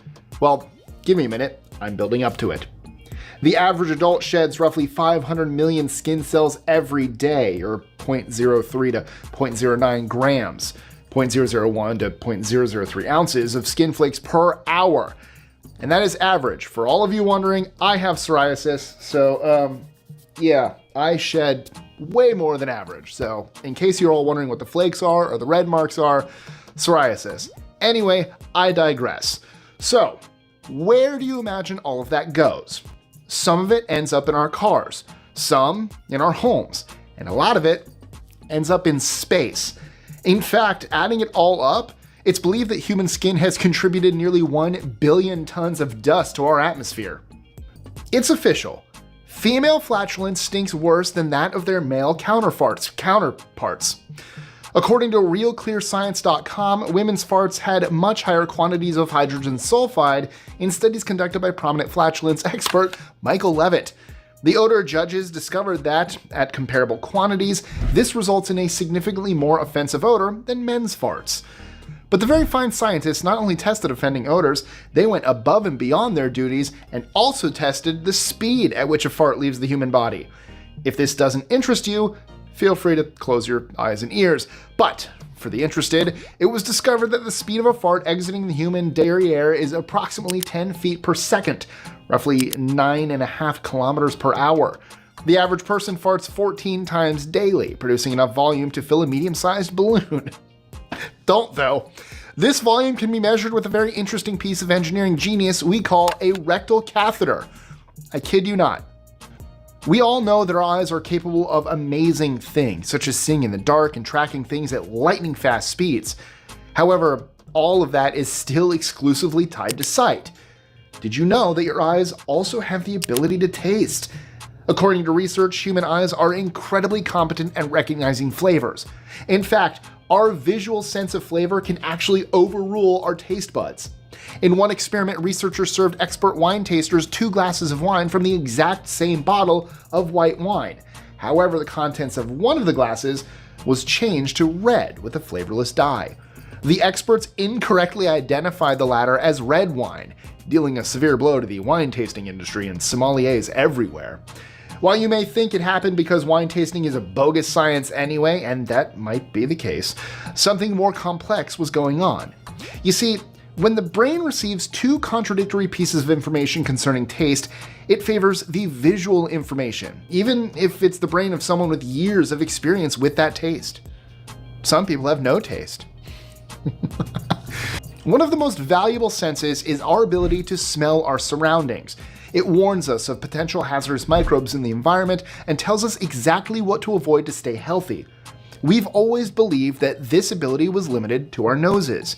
However, recent research has revealed that a few other organs, including our skin, might also be able to detect smells. In one study, researchers discovered that when the skin is exposed to a synthetic type of sandalwood oil, the skin cell division mode is activated. Simply put, certain aromas can signal our skin to begin its healing process. This functions independently of our usual olfactory receptors in the nose. Just how our body smells odors, and the specific organs entangled in the process, is a continuing area of research. Looking around you, you should remember that the veil of human perception ensures that our world is not always as it seems. When you look at an object, the image your brain receives actually appears inverted on your retina. Although our eyes see everything upside down, our brain adjusts the images by default, allowing us to see the world with its right side up. In this regard, the brain's tendency to be deceived provides a disturbing look into the potential to manipulate the human experience. In a series of experiments, scientists gave volunteers lenses that turn their world upside down. Literally. This reversal caused their brains to stop compensating for the retinal inversion it uses for them to see upright. When the lenses were later removed, the participants continued to see upside down for a while. Your body has its own radiation, a fact which can be worrying, but ultimately isn't anything to be concerned about. Having said that, I do have a little bit of bad news, which is that everyone's bodies are experiencing radioactive decay. One of the sources is called potassium-40, the isotope of the element potassium. Isotopes are essentially elements with a higher neutron count, neutrons being subatomic particles. The key thing to remember before we panic is the radiation content in your body is super low, with approximately 16.4 milligrams worth of potassium-40 in your biological makeup overall. The body also contains other radiation like carbon-14. This apparently has a half-life of nearly 6,000 years, which I guess means it'll be around long after you've passed away. You have a secret second heart. You'll never guess where it is. Think far away from your chest, right down in your leg. That's right, your calf can pump blood up to your heart, making a big contribution to circulation in the human body. This powerful muscle is named soleus, after the Latin word for sandal, which the muscle resembles. The heart pumps blood throughout the body, but it needs to have that blood returned, so it relies on the soleus muscle. This squeezes the veins in your leg when moved, squirting the blood upward and back where it came from. The soleus relies on gravity, as do all parts of your body. The diaphragm is also a major player when it comes to blood circulation, and amazingly, there are muscles in your veins that help too. Yeah, veins may seem fragile, but they have to be durable enough to handle all that blood. There's a potential link between what's in your ear and a severe case of the hiccups. Experts theorize that disturbing the eardrum might lead to internal aggravation, resulting in persistent hiccuping. It's all to do with a major part of your body called the vagus nerve, which runs right through your torso from your brain. This nerve keeps your brain, heart, and digestive system in check, and a separate nerve called the phrenic nerve controls muscles such as the diaphragm. Your ear canal is linked to your nervous system, meaning it can affect the diaphragm and trigger hiccups. So what irritates your eardrum enough to cause the hiccups in the first place? Earwax is one potential cause, but can you believe something as small as a hair can do it? Many indigenous Mexicans don't grow any wisdom teeth. This is because of the way they developed, with a genetic mutation, meaning they didn't need the extra help chewing tough food. Wisdom teeth are a throwback to our ancient past, so many of us don't need them. However, they are present in our mouths for better or worse. Some sources state the vast majority of the population in Mexico lack these. That said, it's important to point out this affects indigenous Mexicans, not all of them. Did you know there are crystals in your ear that control your sense of balance? The autoconia, which is ancient Greek for ear stones or ear powder, are found on the inner ear organs called the utricle and saccule. These detect whether you're moving forward, up, or down, respectively. The autoconia crystals, made of calcium carbonate, aren't attached to the organs. They roll around in a jelly. By doing this, they interact with sensory cells as part of the balancing process. However, if the crystals fall out, this can cause vertigo. Did you know your eye color and the shape of your face influence your level of trustworthiness? Well, according to people's perceptions anyway. Over the last decade, scientists have discovered remarkable biological and sociological connections. When facial structures and eye colors were evaluated, it was found that brown-eyed men, on average had broader chins, larger mouths and noses, and stronger eyebrows with increased prominence. Although I technically have hazel, it goes from green to brown. Anyway, blue-eyed males, on the other hand, had finer and more angular features, such as narrower, downturned mouths, smaller eyes, longer chins, and more widely spaced eyebrows. Surprisingly, public perception of trustworthiness from every audience member tested revealed that the blue-eyed men with correspondingly different looks were less likely to gain the participants' trust. However, the few men with blue eyes and broader faces garnered more trust than the brown-eyed men with traditionally broad faces. Women's facial structures and eye colors didn't influence observers' perceptions of trustworthiness, confirming that women are judged differently than men. Have you ever entered a room and just forgotten why you were there? And after that, have you ever found that you can sometimes remember what you went in there for if you go back through the doorway? As it turns out, there's a reason for that. And yes, it tells us that our wiring can be a bit weird. Notre Dame researchers conducted various trials on the effects of rooms on memory. The subjects in the study were separated into two groups and given a basic task while covering the same distance. The only distinction is that one group passed through a doorway, while the other did not. They discovered that those who passed under the doorway were 3 times more likely to forget what they were supposed to do. The researchers concluded that our minds see doorways as event boundaries, and that decisions made in that area are stored there when we leave. That's also why you might remember if you go back into that room. Okay, I'm sure we've all wondered about this, but have been too scared to ask. At the risk of offending some viewers, we decided to find out if blind people can see in their dreams. The answer is yes, but only if they lose their sight later in life. Interestingly, people born blind have nightmares as well, but they experience them as feelings, sounds, and sensations rather than anything visible. A recent study enlisted volunteers from 3 groups to learn more about dreams. The first was born blind, the second became blind, and the third had normal vision. There were significant differences. The bulk of nightmares occurred when the visually impaired went to sleep. The group born blind had the most nightmares, about 25% of their dreams, while those who became blind experienced a strange reduction. The more time they were blind, the fewer images they saw in their nightmares. However, they experienced more terrible nightmares than the volunteers who could see.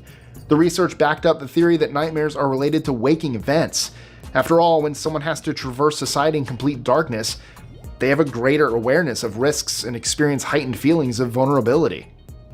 Even though 4 out of every 10 people will be diagnosed with cancer at some point in their lives, most of us have little to no knowledge of how it works. Although the process is more complicated than can be detailed here, it's what happens when our cells decide to grow unnaturally in any way. Some cancers speed up cell growth, while others slow it down. What most of us don't realize, however, is that our bodies are constantly killing off cancerous cells, and it wins far more often than it loses. Our immune systems are always looking for and destroying cancer cells, a process that occurs every day of our lives. In many of these instances, your immune system makes the call to kill cells that will not die on their own and could grow into tumors. Despite the fact that our immune systems win so many of the tiny skirmishes going on in our cells, cancer remains prevalent in all human populations because the wrong type of growth only needs to win once for cancer to happen. Hair is hydrophobic by nature, which means it repels water. It is, however, a lipophilic substance, which means it enjoys absorbing oil. In fact, hair is so effective at absorbing oil that it's used to clean up oil spills. Remember this the next time you decide to share a hat or helmet. You will be absorbing someone else's oils. Yep, don't share hats, kids. This isn't one of those theoretical facts. It's been ongoing since the late 1980s. Most recently, in 2020, an oil disaster off the coast of Mauritius discharged 1,000 metric tons of crude oil into the Indian Ocean. Salons all across Mauritius chopped and contributed hair to supply eco-friendly material to assist with the cleanup. Getting to sleep can be tough, especially for insomniacs. Luckily, I just found out that the secret to a solid night's sleep is a cool room. By which I mean not cold, but not hot either. The optimum temperature for sleep is reportedly between 59 and 66.2 degrees Fahrenheit, or 15 to 19 degrees Celsius. So, if it's some decent shut-eye you're seeking, then aim to lower the temperature. Because who hasn't struggled to sleep in a stuffy room? A cool environment is what your body needs, because your core temperature goes down the closer you are to hitting the hay. Your body's inner workings are naturally cooling off in anticipation of unconsciousness. Having a cooler bedroom is a way of settling your system and helping your body to crash out. But if that's how to get to sleep easily, well, what's the best way for waking up again? Now you might think coffee works perfectly, but while caffeine does deliver a powerful hit that gives you a boost, it's also somewhat addictive. After a while, you're craving another coffee or another caffeine-fueled energy drink, and it can turn into a pretty unhealthy cycle. So instead, I'd recommend stretching. The benefits of having a good stretch include increased blood flow, enabling your body to do its thing, and also sending oxygen to your brain more efficiently. Plus, it's great for your muscles, both for exercise and the relaxation you feel after the burn. As with any exercise, you should be aware of what your body can and can't do. Don't just go right into a big stretch after watching this, or you could sprain something. This next entry is a trick, albeit one that sounds a little counterintuitive. I'm talking about something called anxiety reappraisal. This is a trick you should try for feeling nervous. It's a weird one, but apparently it works. You see, when you feel those nerves getting to you, flip the switch on them and act like you're excited.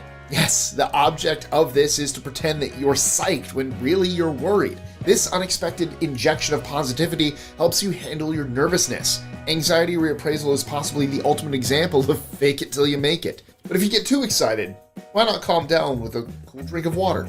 Instead of reaching for the coffee pot in the morning, why not sip a glass of water? You probably know that hydration is important for your overall health, so taking a drink of the wet stuff as your first order of business makes total sense. It gets your body going by flushing out any nasty stuff, aiding your metabolism and helping with digestion. Plus, your body is mostly made up of water, and it relies on this for nutritional purposes. Another interesting detail about water is that it acts as a natural shock absorber for your insides. The jury's still out on whether you need to drink water immediately after getting up in the morning. However, because it's such an important part of your physiology, you should definitely consume a reasonable amount throughout the day. Wait, that's not open. Nailed it.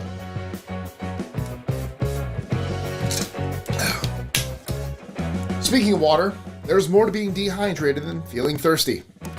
As if it wasn't enough that our diets, traffic, bosses, and moms could influence our moods, we now have something else to contend with: our facial expressions.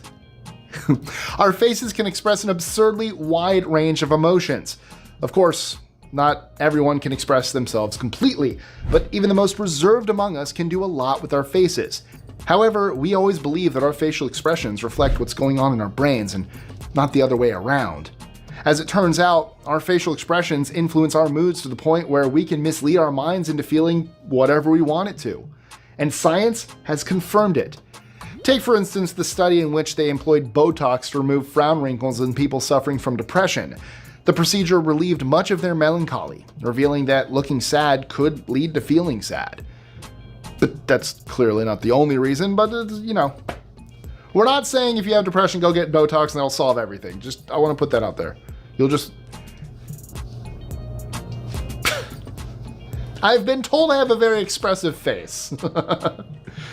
Today, our eyebrows have one purpose: to protect our eyes from debris and rolling fluids. However, in 2018, researchers made a bizarre case. Without eyebrows, humans would have ended up extinct, like the Neanderthals.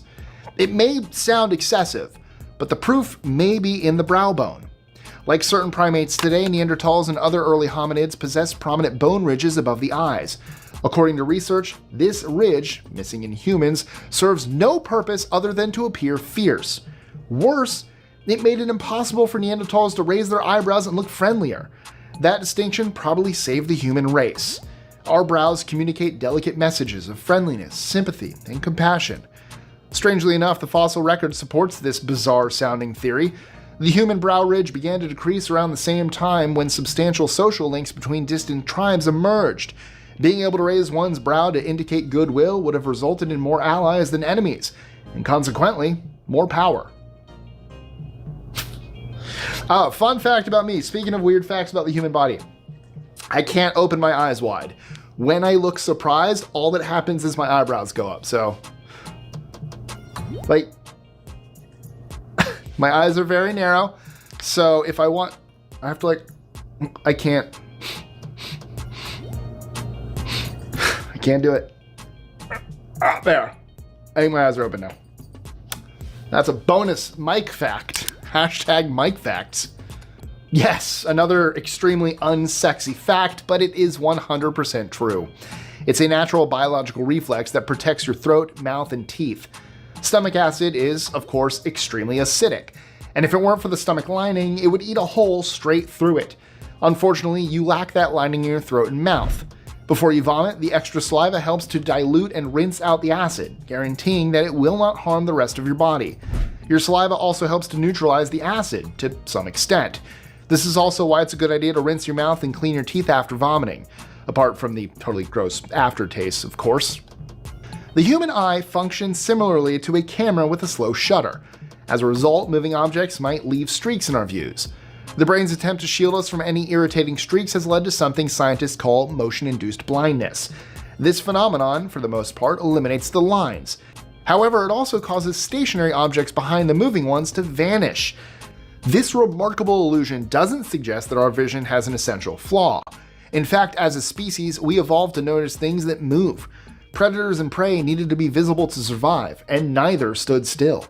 As a result, experts believe that motion-induced blindness helps us see what is moving with clarity while rubbing out the streaks that interfere with our perception while simultaneously blotting out the things that don't move or matter at that specific moment.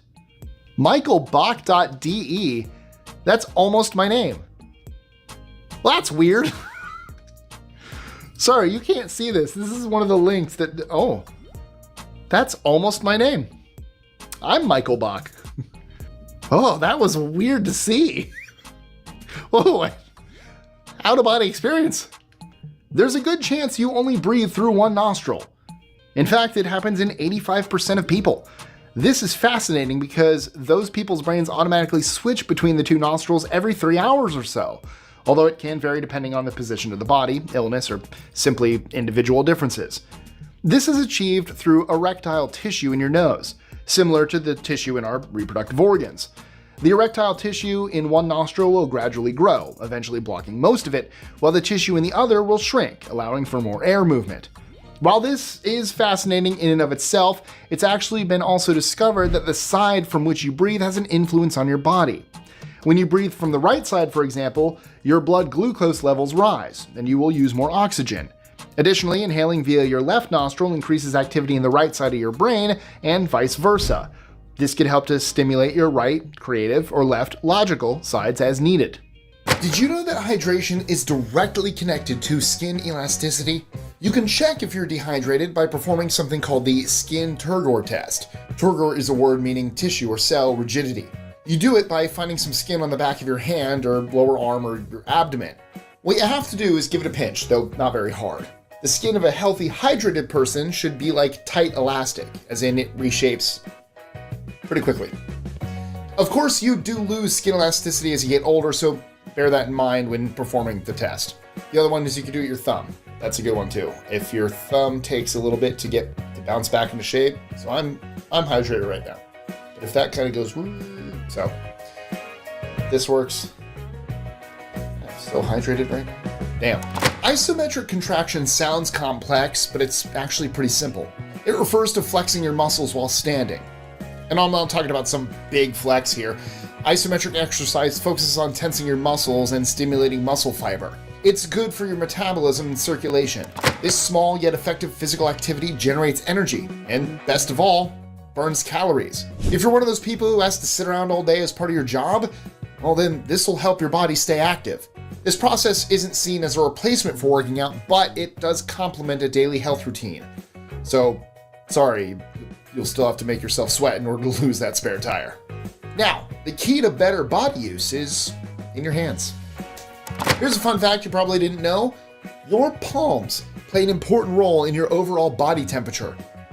This happens through the blood vessels that are in your hand. These vessels expand in warm conditions, getting the blood closer to the air around you so it can be expelled, hence reducing your body temperature. You can work out for longer if you cool your own palms, using either a specific cooling device or something nice and cool that's gonna do the job. Incredibly, this could make you feel less tired and increase your endurance level over the course of a full-on exercise blitz. Naturally, I'd advise you seek professional guidance on the issue before you launch into a major workout.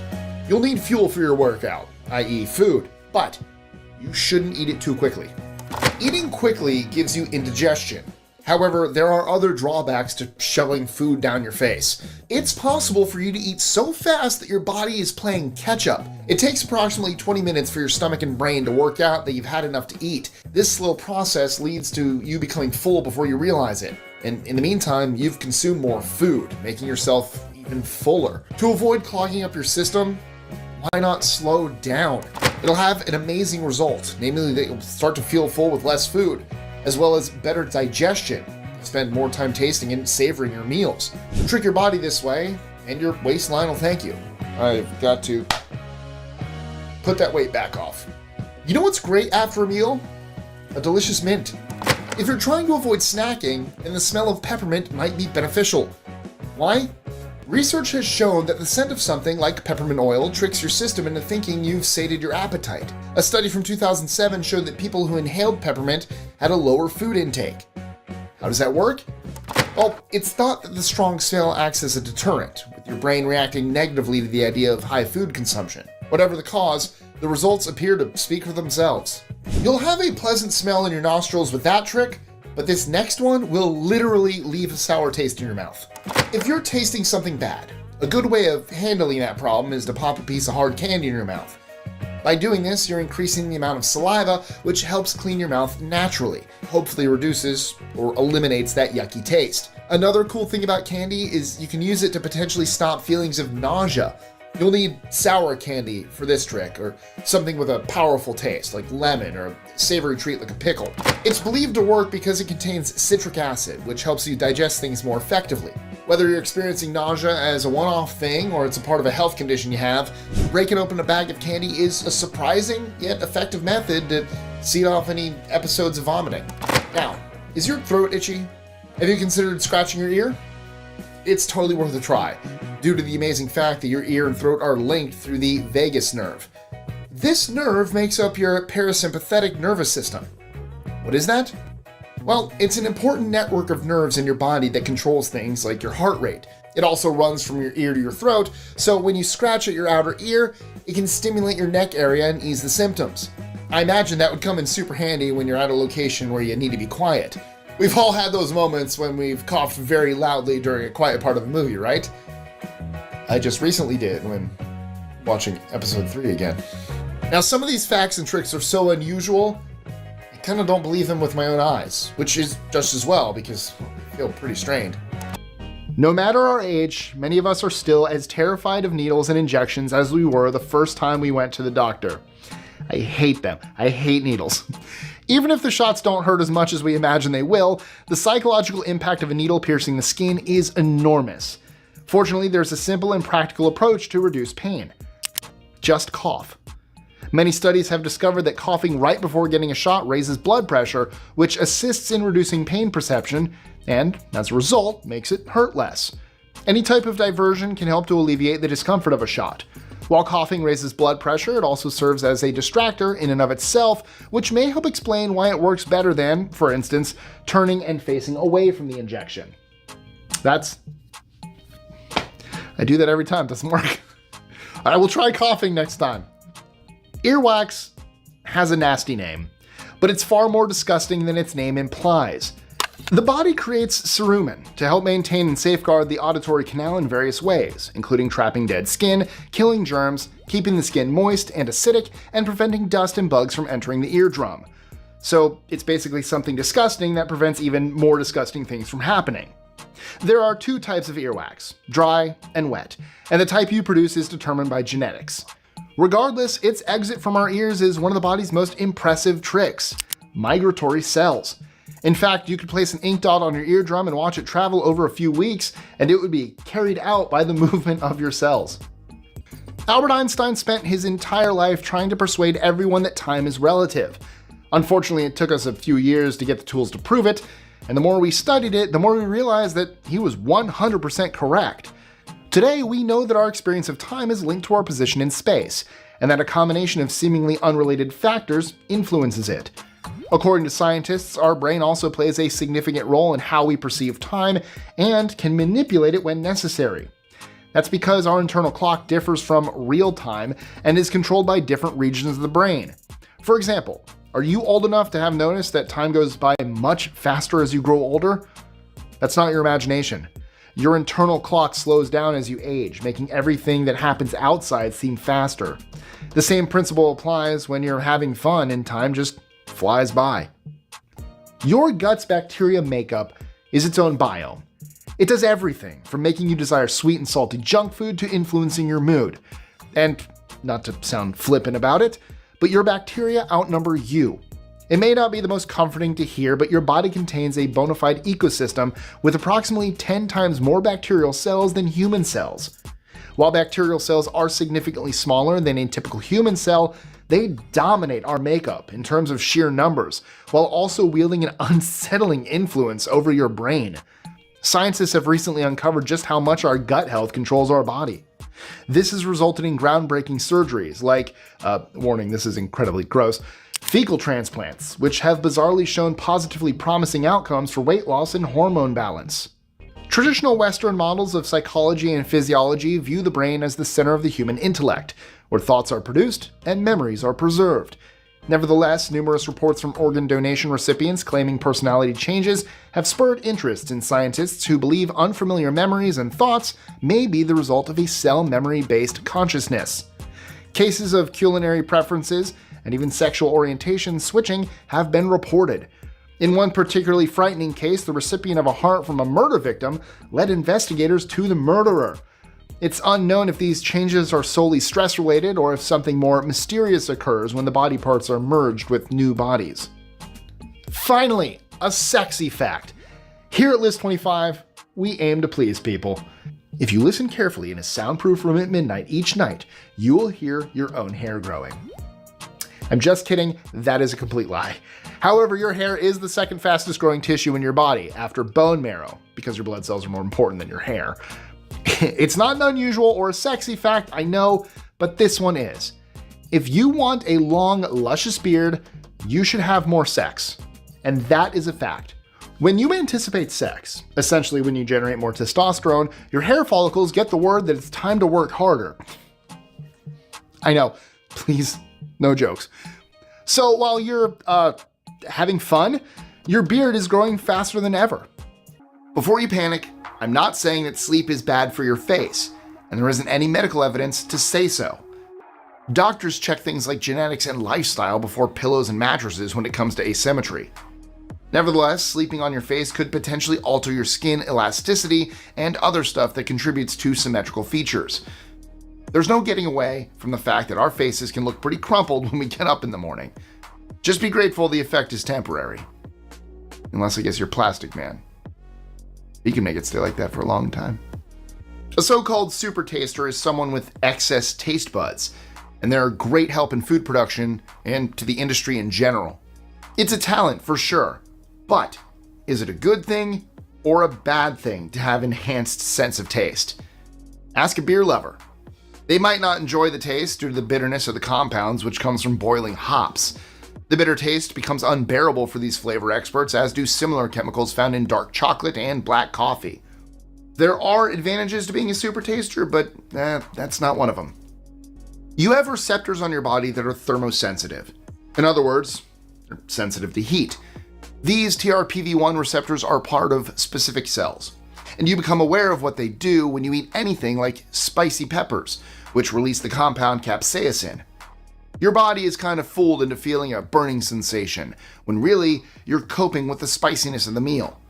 Now, I should say that you have TRPV1 receptors in your mouth and one other place. Have you guessed where it is? Think lower. Yep, your butt is lined with them. So when you burn around your tongue, you feel it around your anus too.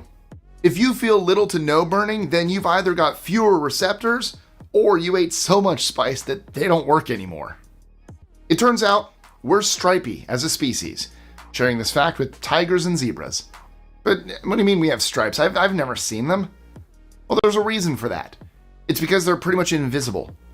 When our cells develop, they leave behind a subtle visual trace. So subtle, you will not notice them without special tools or conditions. Their official name is Blaschko's lines, named after Alfred Blaschko, a dermatologist from Germany. He noticed the lines while studying lesions in 1901. Aside from in-depth specific analysis, is it possible to see these things? If you're unlucky enough to have a skin disease, this can bring out the shapes of lines and stripes as your skin reacts to the infection. What's a great replacement for eggs in a cake mix? Blood. There are records of people using animal blood when eggs weren't available. This isn't a horror story, it's an actual fact. As recently as 2014, a report from the Nordic Food Lab mentioned the use of pig blood for sweet-tasting treats. Plus, there are precedents from back in history where communities opened a vein instead of cracking an egg. The gory truth is that the red stuff contains a protein called albumin, which is also found in eggs. Both can add texture and structure, bind the mixture, and help with leavening when you want your cake to be light and fluffy. Outside of Dracula's birthday party, I can't see this recipe being that popular though. It's no laughing matter that your funny bone does what it does. We've all had those times where we bashed the back of our elbow on something and felt that weird jolting sensation when the funny bone is disturbed. The proper name for this is the ulnar nerve, and it's not only totally unprotected by muscle and bone, it's also surprisingly big. Your funny bone is regarded as the largest exposed nerve, which is interesting because it doesn't have a precise measurement. It depends on the distance between your neck and your elbow. That's where the nerve travels. Either way, the funny bone is way bigger than any other unprotected nerves, and not all that funny when you whack it. We rely on our nerves to create wrinkles, which is a staggering enough fact as it is. So when something happens to the nerves in a part of the body like our hands, wrinkling becomes more difficult for our systems to manage. Research has been conducted revealing a lack of wrinkles in subjects with nerve damage who immerse their hands and feet in water. Without nerves to constrict blood vessels, such as the median nerve, your skin stays smooth even after absorbing water. Another fascinating fact is that some nerves affect sweating, meaning you might oversweat or not sweat much at all if you damage them. Mosquitoes don't seem picky when seeking out someone to suck on, with most of us being bitten by them, often in places you don't expect, but that's another story. However, what mosquitoes do seem to have is a preferred blood type. We're aware of this because of the way our bodies advertise what blood we have to any passing insect. Approximately 85% of us release chemicals through our skin that let pesky skeeters know whether we're A positive, A negative, and so on and so forth. Work your way through the alphabet to O, and that's the sweet spot for mosquitoes, at least according to a study carried out by the American Journal of Entomology in 2019. It is important to note that this idea is still in the research stages. Scientists have yet to definitively prove that flying bloodsuckers home in on a particular person because they just so happen to contain their favorite drink. I've got to be up there. I seem to get bit more than most people. I don't know my blood type yet. I know, I need to. I'm on it. Now, let's keep our minds out of the gutters, please. With the exception of a few people, practically everyone is born with a gag reflex. However, its severity differs from person to person. It's the body's way of ensuring that we don't choke on our meals and that we transition easily from a liquid to a solid diet as infants. Of course, it can be rather irritating, especially for those who have gagged while eating, and so forth. Thankfully, science has discovered a way to turn it off, or at least reduce its intensity. Researchers discovered that exerting pressure on the palm considerably reduces the intensity of the gag reflex and may even turn it off entirely for some people. All you have to do is put your thumb inside your fist and squeeze as hard as you can. You're welcome. Hearing this, it's easy to understand why obesity and heart disease usually go hand in hand. The majority of the new blood vessels are tiny capillaries, but there are also small veins and arteries. This means that even if you are only 10 pounds overweight, your heart has to move your blood through an additional 70 miles of blood vessels. The good news is that it works in reverse as well. When you shed 1 pound of fat, your body will begin to break down and reabsorb the no longer needed blood vessels. This is promising for dieters because 1 pound may not seem like a lot to drop, but even a small change can have a significant impact on your heart. Trust me, I'm down 100 pounds, I feel better. The notion that humans are made of stellar materials has been around for decades, but we've only been able to confirm it very recently. At the beginning of our universe, only basic elements like hydrogen and helium existed. When these compounds gathered together to form the first stars, larger and more complicated elements began to accumulate inside those bodies. It included elements like nitrogen, carbon, phosphorus, oxygen, iron, and sulfur. These elements, consequently, define human beings almost entirely. You might be asking how these elements arrived on Earth. Well, when stars approach the end of their lives, they typically explode, ejecting a variety of materials from their outer layers. The relics of these exploding stars fall to the Earth's surface after traveling enormous distances for an extended period, where they mingle with the rest of Earth's soil. Plant life then absorbs these components scattered in the ground, and we do the same by consuming those plants. Over time, the materials generated inside the stars become a part of our bodies, which are constantly replenished with these elements. A few years ago, scientists revealed that 97% of the atoms in the human body are the same as those found in stars. Incredibly, it's estimated that stardust accounts for 93% of our body's total mass. How far can you bend your thumb backwards? Don't force it, by the way, I don't want you injuring yourself. If you can bend it all the way back with no pain or discomfort, then congrats. You have a genetic feature called distal hyperextensibility, or a hitchhiker's thumb. Approximately 30% of the people in the world have this feature. A super flexible thumb joint is something you get from both your mom and dad, though not all the time. As a disclaimer, very bendy thumbs may not improve your chances when hitchhiking. So go like this: if your thumb curves backwards, you have a hitchhiker's thumb. I don't. Did you know there's a part of your ear called the helix? It's the outer curve of the ear, going from the top to the lobe at the bottom, and everyone has one. So what's the big deal?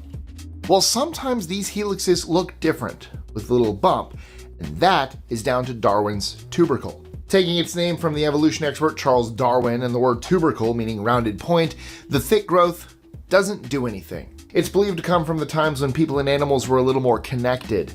Darwin's tubercle looks similar to the ears of primates, for example, though this is all speculation, I might add. The feature affects around 10% of people worldwide. You may have heard of being double jointed. That's when someone can bend their limbs in a bunch of different directions. It looks painful, but to the person who's double jointed, it's perfectly normal. Their connective tissue is looser than regular people's, with greater elasticity and flexibility. It's kind of cool to watch them performing moves that others can't do, yet it isn't all good news. People with so-called joint hypermobility experience what's known as musculoskeletal pain, as in pain targeting all the meaty stuff that runs through your body and bones. So they need to take it easy sometimes, just like everyone else. Up to 25% of people are thought to be double jointed. Can you curl your tongue into a little tube? If you can, then you're part of the majority, because up to 80% of people can do this. Tongue rolling is commonplace, but also a genetic mystery and not a simple case of a child getting it from mother or father. Deeper analysis has shown that some can roll their tongue even when their family can't, and that even identical twins can be made up of a roller and a non-roller. Your environment also impacts how flexible your tongue muscles are. It's literally how we roll. And speaking, can you roll your R's? Let me know. There's a muscle in your arm that just sits there, totally redundant. It's called the palmaris longus muscle, and the name comes from the Latin palmus or palm and longus for Well, long. The muscle is found between your palm and your elbow. If it doesn't do anything, then why is it there? Good question. We think it used to be important to our genetic makeup, and well, now it isn't. What's especially strange is that most of us still have it. It's good for one group of people, however, surgeons. They plunder the useless muscle so it can be used elsewhere during surgical replacements. You may have something in common with the Statue of Liberty. How so? Well, look down and check out your foot. If your second toe is longer than your big toe, hey, then you have the same anatomical detail as Lady Liberty, namely Morton's toe. Oh, I have Morton's toe. This is where your metatarsal or foot bones are slightly different to other people's. The Morton in question is Dudley Joy Morton, an orthopedic surgeon who became influential in the field of human anatomy during the early 20th century. Interestingly, the Statue of Liberty is thought to have a long second toe because it was sculpted to resemble ancient Greek and Roman statues that shared the same kind of look. Around 20% of people have this surprisingly long, bony feature. Should I? Not even bother. You ever notice how some people's hairlines look more pointy than others? When a man or a woman's hairline forms a distinctive point in the middle, with the hair forming an M shape on either side, then there's two explanations. You're either losing your hair, or you've got a widow's peak. The name comes from the 18th century, where it became associated with marriage.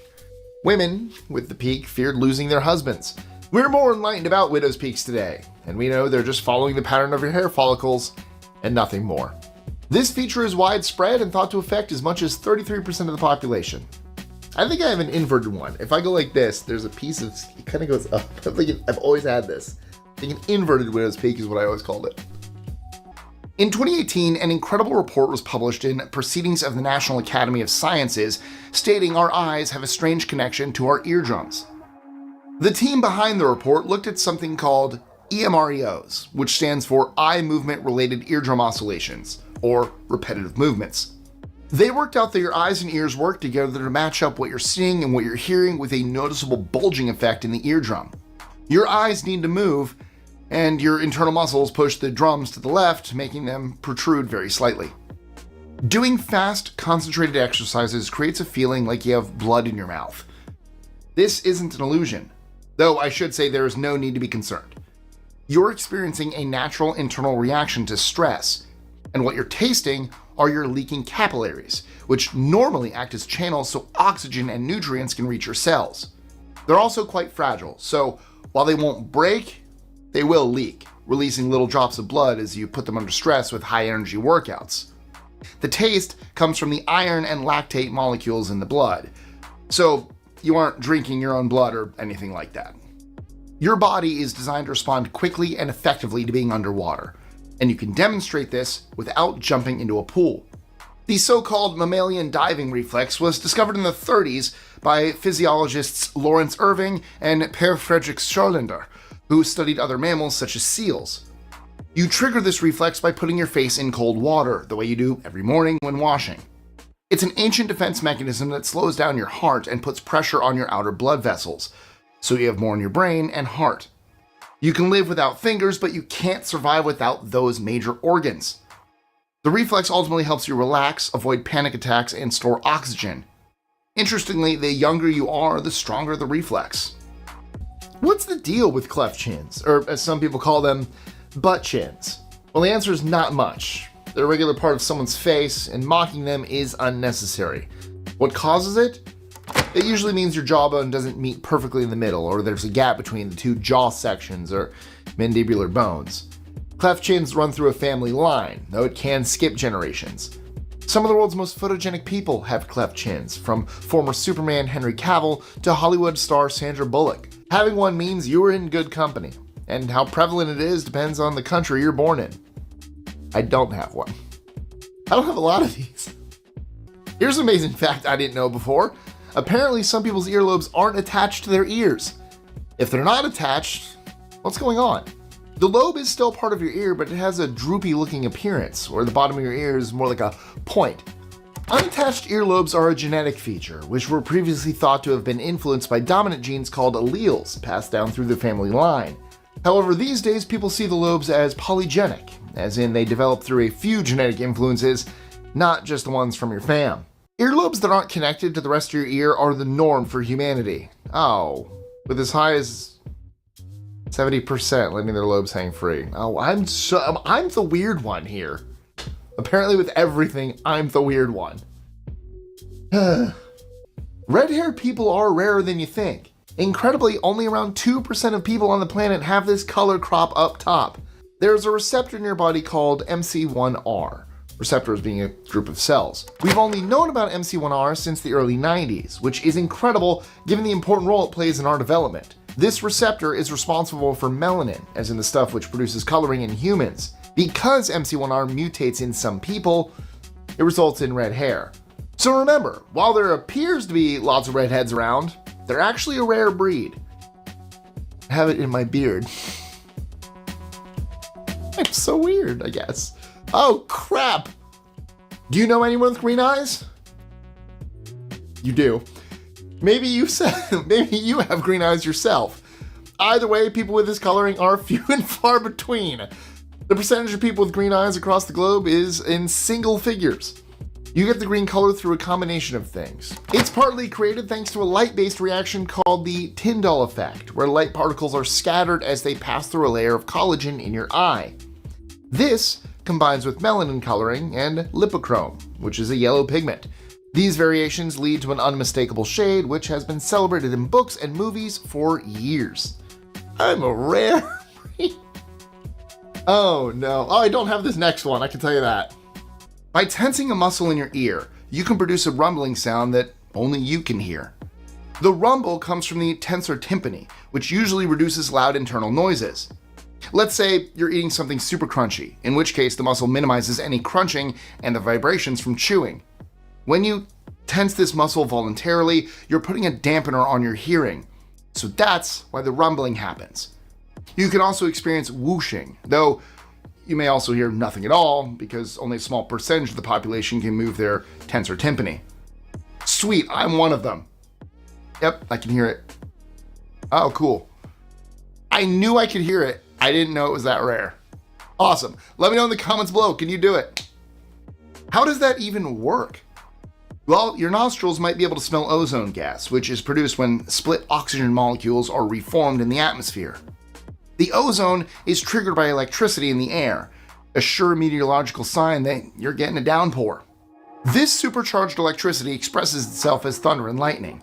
So, if you smell metal or chlorine, chances are it's time to put up your umbrella. Another smell associated with rain is called petrichor. This comes from two ancient Greek words, petra meaning stone, and ichor, which basically means god blood.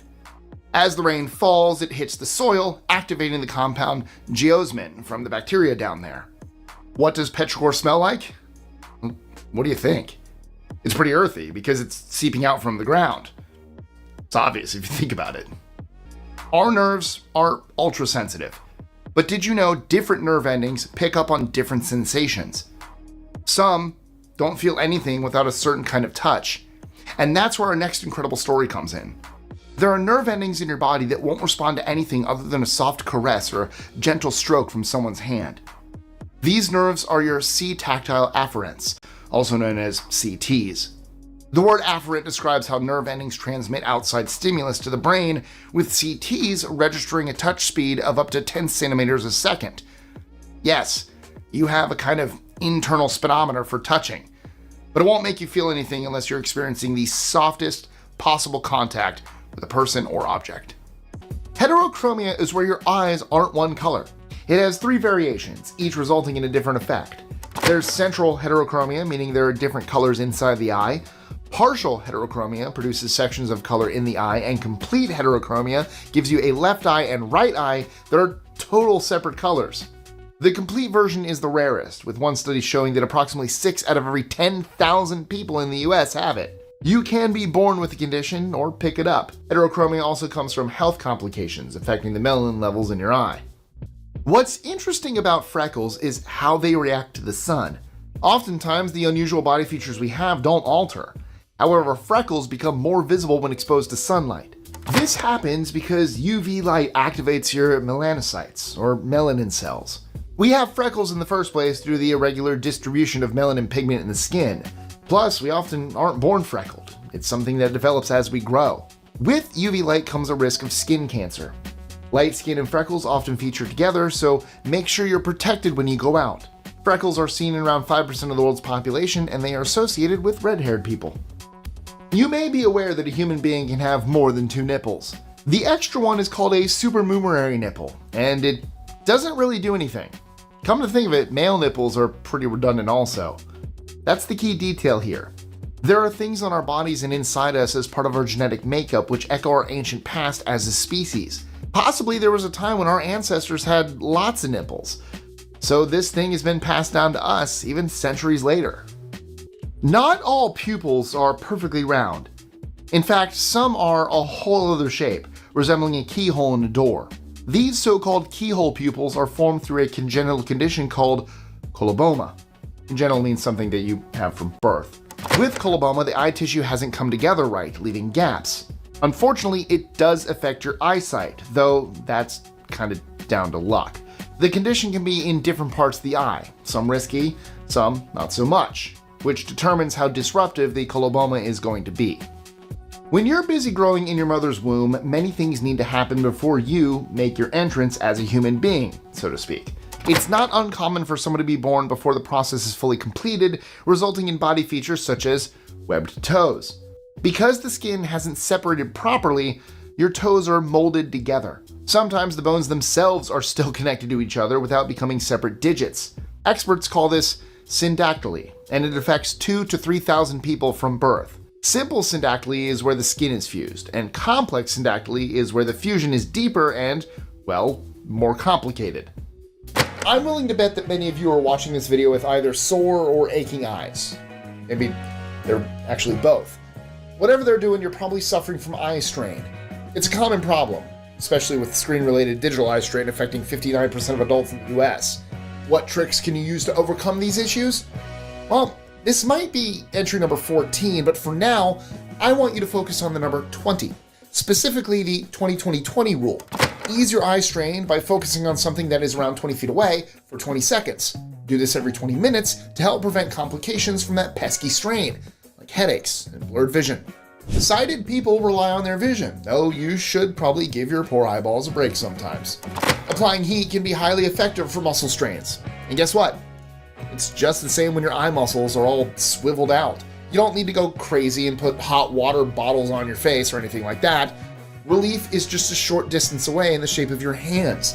What you should do is rub your palms together to warm them, and then place them over your eye sockets. This is like a chill out time for your vision, providing not only a nice soothing temperature, but also a break from light.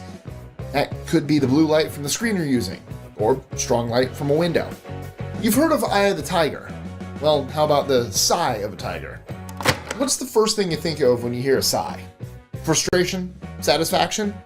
Well, whatever the reason behind it, sighing is a basic function of life as a human being. And what you might not know is that it helps your body to reset itself. Sighing equals relaxation. Actually, there are various things going on when a sigh is released, and these happen on both a physical and emotional level.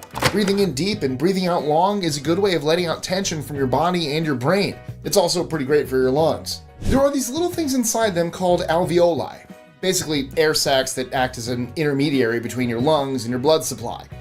Without them, your body wouldn't be able to exchange oxygen and carbon dioxide. Sighing inflates your alveoli sacs and keeps your respiratory system in good working order. Now, going to sleep after a big meal isn't the best idea, though if you have to, there's one side you need to sleep on. Sleeping is our body's way of recharging. However, there are ways to do it and ways to not do it. Let's say you're experiencing acid reflux, heartburn, where acid from your stomach is coming back up and aggravating your esophagus. Acid reflux and heartburn are not good for a restful night's sleep. So here's how you can potentially deal with that. This is a great tip if you're a side sleeper. Sleep on your left side, where your stomach has the best chance of digesting food properly. Your body's internal gravity is perfectly aligned with your digestive system when you choose to go left at bedtime. Fists are typically used for punching, but they have an unexpected health benefit too.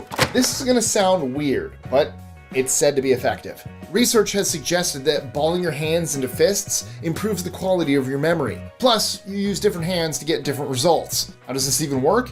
Bunching up your left hand is good for remembering things that have happened. Meanwhile, doing it with your right helps you remember incoming information better. It's not as crazy as it seems. Let me describe it another way. Think of the left and right side of your brain. The left side deals with stuff like memory and can be stimulated by clenching the right hand. Your lefty also comes into play, though it's a little mysterious how it all goes together to boost your memory capacity. It could be that your hands affect your brain, in the same way that your brain sends signals to your hands. Drifting off into a daydream is easily done, especially if it's hot outside and you're feeling a little too relaxed. The answer to breaking out of this dreamlike state is to use your eyes. Start blinking, and you'll feel yourself becoming more alert. The reason is because you don't blink as much when you're super calm. Working your eyelids rapidly up and down lets your brain and body know that you're in business mode and focuses you on any important tasks you need to complete. This next trick seems to be a contradiction in terms. Staying awake helps you fall asleep? Oh, that's a new one for me. However, pushing yourself to be conscious when your body needs to be unconscious is a trusted way of getting to sleep. This is a classic case of paradoxical intention, and it's designed to get you into the right psychological state to enter the land of nod. You shouldn't stay awake while playing a video game or scrolling on your phone checking your socials and stuff, because that's going to overstimulate you. The trick is to stay calm yet awake in bed, giving your body the impression that you're gonna lie there all night staring at the ceiling or whatever. The theory is you'll relax enough to finally slip into unconsciousness.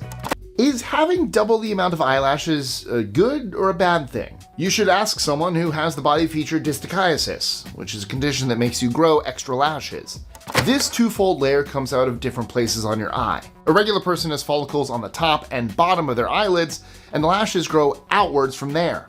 With distichiasis, the extra set of lashes start appearing from your eye's oil glands, known as the meibomian glands. You need the glands for lubrication, but you don't really want hair mixed up in there too. These new lashes could start interfering with your eyes and potentially damage your corneas, so you might want to see a medical professional. 1 in 10,000 people worldwide are thought to have the condition. Teeth are great for chewing, as we know. However, you don't need all of them. Your wisdom teeth are a kind of throwback to a previous era of humanity. They can cause disruption and have to be removed, but if you're lucky, you might avoid that altogether. You see, some of us are born without any wisdom teeth at all. Approximately 35% of people are wisdom teeth free. So what's happening here? It seems evolution got the memo and decided to save some people the trouble, not to mention a heck of a big bill at the dentist. Believe it or not, there's something that makes cabbage taste even worse. Apologies to any cabbage fans out there, but it isn't the most popular vegetable in the world, and that's a fact. So how can the taste be any more unpleasant? By your tongue's taste receptor picking up on a compound called PTC. That's short for phenylthiocarbamide, and certain veggies will taste bitter if you have this body feature. The tongue receives information from a gene called the TAS2R38 gene, which basically tells you to taste the PTC. What's the point of that? Well, it might be a leftover ability from the dawn of humankind, when we were trying to work out which plants were poisonous or not. That's what some experts think. Whatever the reasons behind it, tasting PTC is something the majority of us do. Up to 75% of people are affected. No wonder cabbage, broccoli, and Brussels sprouts aren't really our idea of food heaven. You can sneeze in reverse?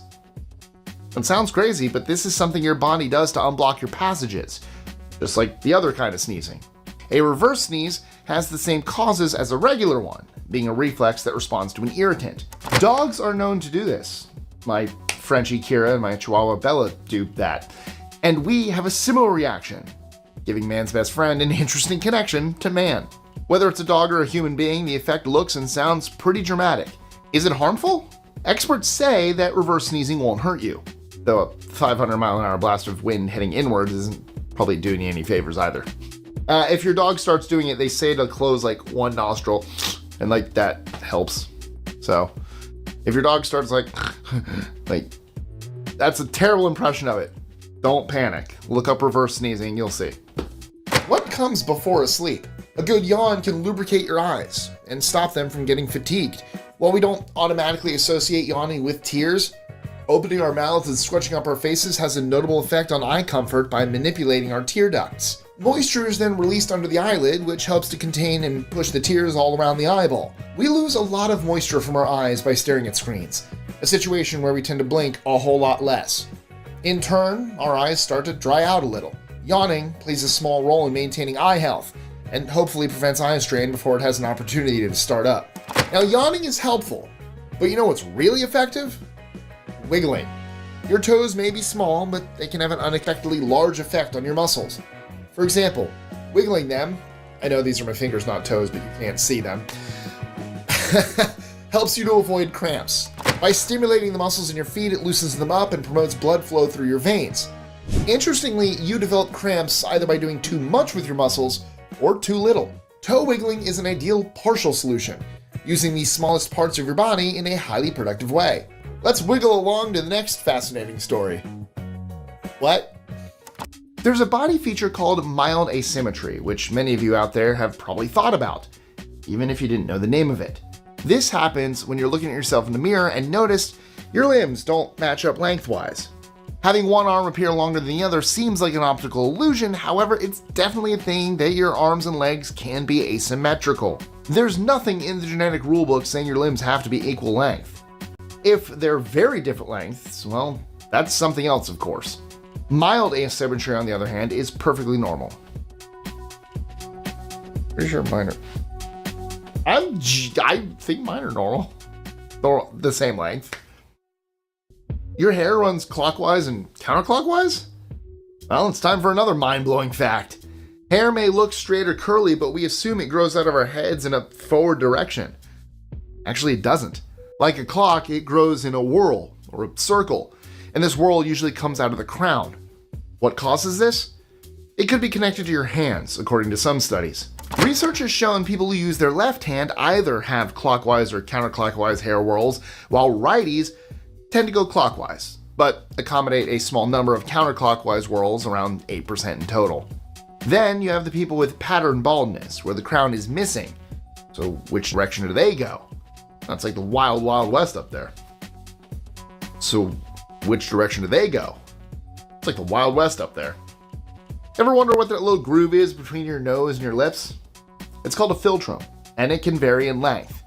People with noticeably shorter philtrums might be born that way, but this doesn't mean it's just a random feature on your face. For example, it's been associated with medical issues such as Smith-Magenis syndrome, which is a disorder that affects your development. Even the smallest details tell the most intriguing stories. It's amazing the stuff we don't notice about ourselves. I mean, did you know that you have a third eyelid? It's that little pink triangle in a corner of your eye that you see every day but probably don't think about. The scientific name is Plica semilunaris, and it's believed to be part of a lizard-like membrane originally designed to move and keep your eye moist. That's right, there is a direct genetic connection between humans and lizards. Yeah, that ought to keep the conspiracy theorists going for a while. Seriously though, our third eyelid is something called a nictating membrane, which is just a fancy word for blinking. It shows there isn't a whole lot of difference between who we were thousands of years ago and who we are now. If you have an extremely rare type of blood called Rh null, then congratulations. There are less than 50 of you on the planet, which is great for being unique, but not so great when it comes to blood transfusions. Rh null is also known as golden blood. However, there's more to the story than that. The Rh stands for rhesus, though that's where the similarity between this blood and other blood ends. Whereas other people have antigens in their blood, which reacts with the immune system to keep everything in balance, the golden blood people have none. Without antigens, your body can't work out if something is supposed to be there or not, and null means invalid, as opposed to having blood that's either positive or negative. What are the pitfalls here? Golden blood can affect your health, but it doesn't mean you won't lead a normal life. If you are going to consume caffeine, it's recommended that you do it in the first half of the day. Experts suggest that you aim to stop your intake of caffeine during the early afternoon. Why earlier in the day specifically? That's because you need a while between then and when you go to sleep. Amazingly, you may require as long as 8 hours to ensure that the caffeine is out of your system and you can sleep more effectively. That's according to the Sleep Foundation, who estimates it can take up to 12 hours for your body to process caffeine products. It shows how powerful this stuff is as a stimulant. Make sure you watch the rest of this video if you want to feel truly stimulated. Isn't it the worst when your feet stick out of the covers? In cold weather, it's a guaranteed way of feeling chilly and unpleasant. Having said that, exposed feet are a good idea when temperatures rise. We typically wear sandals to expose our toes when we go out, so it makes sense to let our feet dangle out of the bed when trying to sleep in the sweltering heat. When we do this, it releases heat and keeps us cool enough to relax and continue sleeping.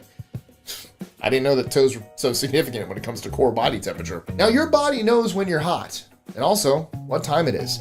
You may have heard the term circadian rhythm without knowing what it means. But simply, it's your body's way of telling time. This body clock is in operation on a 24-hour cycle, and one particularly interesting thing about it is how it's affected by light. Morning light can have a powerful effect on the body when it hits you as you're waking up. This strong light focuses you internally, boosting the hormones relating to happiness and being alert.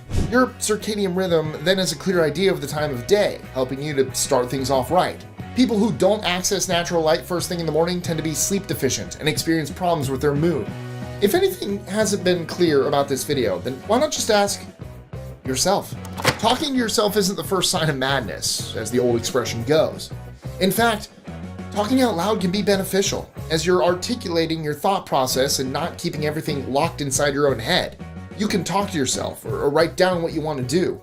Either is good for spelling out your objectives, addressing any issues you might have, and solving problems. After all, we're being encouraged to have conversations with AI. I mean, is that really so different to talking into a machine? Just make sure you aren't having conversations with yourself during a busy commute, as that might freak people out.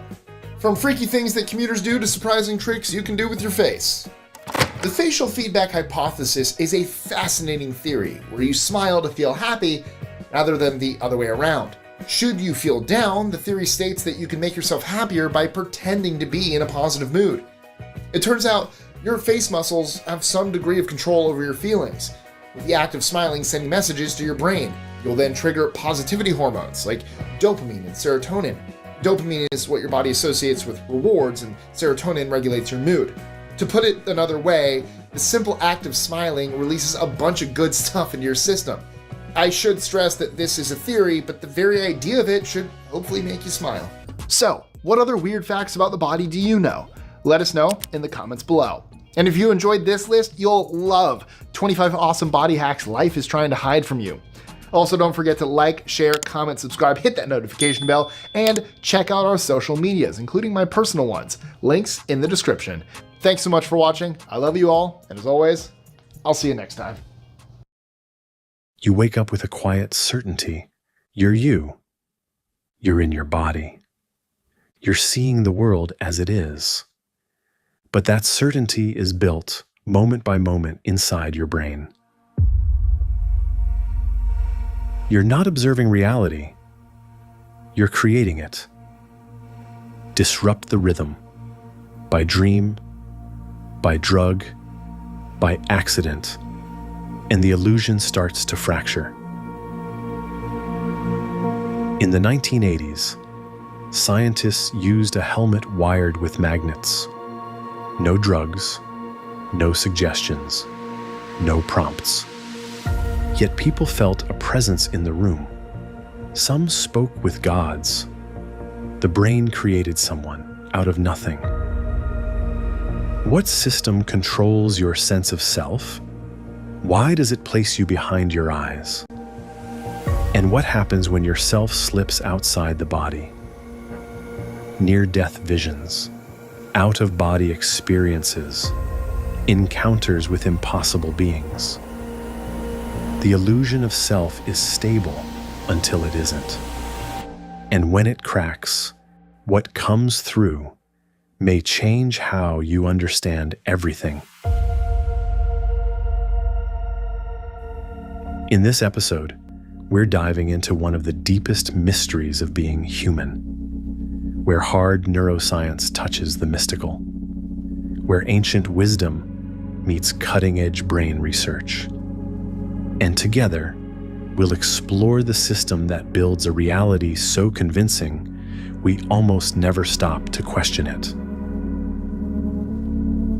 What happens when that theater of reality breaks down? When people float above operating tables, watching their own bodies being cut open? when electrical pulses can split one mind into two separate consciousness, when dying brains report encounters more vivid than waking life? The answers might change how you think about who you are. In 1955, neurosurgeon Wilder Penfield was performing delicate brain surgery on an epileptic patient. He needed to map her brain precisely.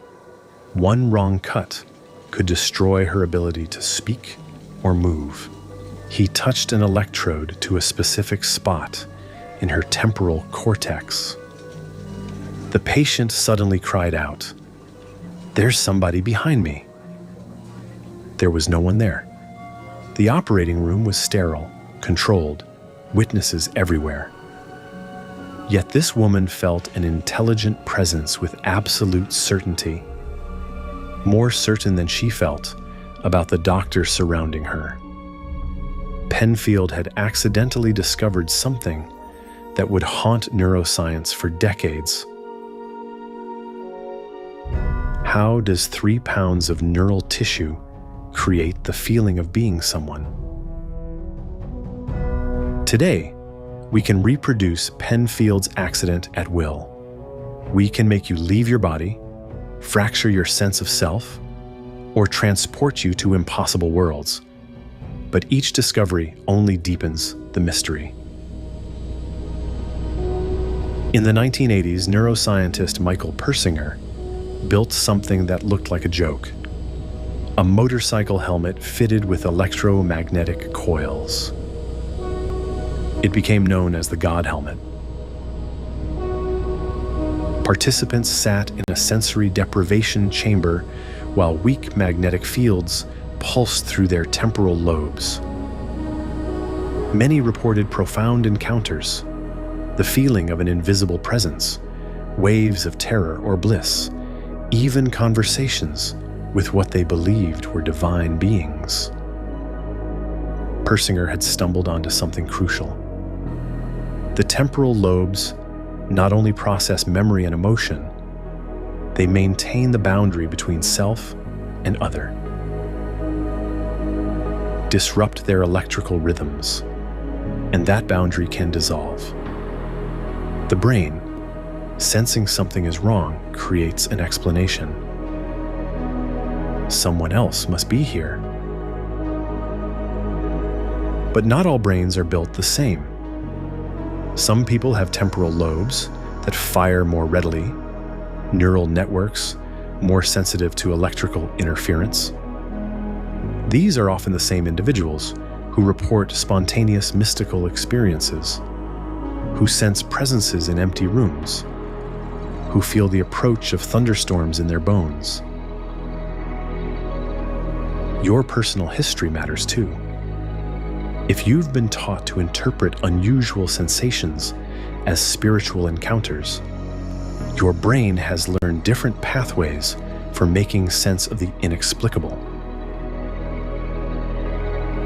But Persinger's work had a fatal flaw. It was inconsistent, unreliable. Science demands reproducibility. What researchers needed was a way to reliably break consciousness itself, to fracture the sense of self on command. In 2002, neuroscientist Dr. Olaf Blanke accidentally discovered exactly that. He was conducting routine brain mapping on an epilepsy patient at a Swiss hospital.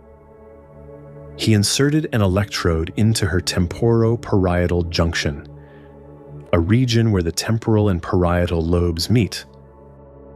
So we stimulated a certain part of her brain, if you want, a little bit 2 centimeters above and behind the ear. So that brain region, we stimulated a very mild current there, and repeatedly for 2 seconds we applied the current, and for 2 seconds she experienced an out-of-body experience. And she experienced to be outside her body, to be under the ceiling, and she experienced looking down, seeing herself, seeing me. I think I was sitting there, and there was also a neuropsychologist and engineer. So she saw all of us sitting in the room, and we could turn this out-of-body experience on and off by stimulating quite mildly this particular region in the brain, which is called the temporoparietal cortex on the right side. Blanca had stumbled upon something extraordinary. He could reliably switch an out-of-body experience on and off like a light switch. But what stunned him most was the patient's certainty. The level of consciousness during an out-of-body experience feels, to the person, just like everyday reality, sometimes even more than reality. This wasn't supposed to be possible. According to everything neuroscience understood about consciousness, you should be located inside your body, behind your eyes, experiencing the world from that fixed perspective. Yet here was proof that your sense of location, what feels like the most fundamental aspect of being you, could be relocated with a few millivolts of electricity. The discovery was entirely accidental. Blanca was mapping brain regions to plan the patient's epilepsy surgery, testing area after area to determine what could be safely removed. The out-of-body experience was what he calls a complete chance observation. But chance had revealed something profound. The temporoparietal junction creates what neuroscientists call your body schema, your brain's constantly updated map of where you exist in space. Every moment, this region integrates information from your inner ear, your eyes, your sense of touch, your proprioception, to maintain the illusion that you are located inside your physical boundaries. Disrupt this integration, and your sense of self can relocate entirely. Between 5 to 10% of the general population, millions of people across Europe alone, will experience this phenomenon at least once in their lifetime, usually during moments of extreme fatigue, emotional shock, or the twilight states between sleeping and waking. But Blanca's insight cuts deeper than just explaining unusual experiences. I think it is not the out-of-body experience that is strange, he reflects. I think it's the inside-body experience that we all have that is strange. How can self-consciousness be so precisely located here, around my body? Your feeling of being located behind your eyes isn't a given, it's an achievement. Your brain works constantly to maintain that sense of embodied selfhood, integrating millions of sensory inputs every second to create the convincing illusion that you are inside your body, looking out at the world. But consciousness doesn't just relocate. Sometimes it fractures completely, splitting into two separate minds in a single skull. In the 1960s, neurosurgeon Roger Sperry performed radical surgeries on patients with severe epilepsy, severing the corpus callosum, the thick bundle of nerve fibers connecting the brain's two hemispheres. The seizures stopped, but the patients developed an unprecedented condition. Two separate streams of consciousness in one skull. During testing, a patient could simultaneously draw a circle with his right hand and a square with his left, completely unaware of the contradiction. When researchers asked what he wanted to be when he grew up, his left hemisphere answered draftsman, while his right hemisphere spelled out race car driver with letter blocks. The implications were staggering. If consciousness could be cleanly divided, What did that mean for the unified sense of self that feels so indispensable to human experience? These patients lived with what amounted to two separate conscious entities sharing one body. They would sometimes find their hands working at cross purposes, one hand buttoning a shirt while the other unbuttoned it, one reaching for an item while the other pushed it away. Their left brain, controlling speech, would often confabulate explanations for actions initiated by the mute right hemisphere, creating elaborate stories to explain behaviors it didn't understand.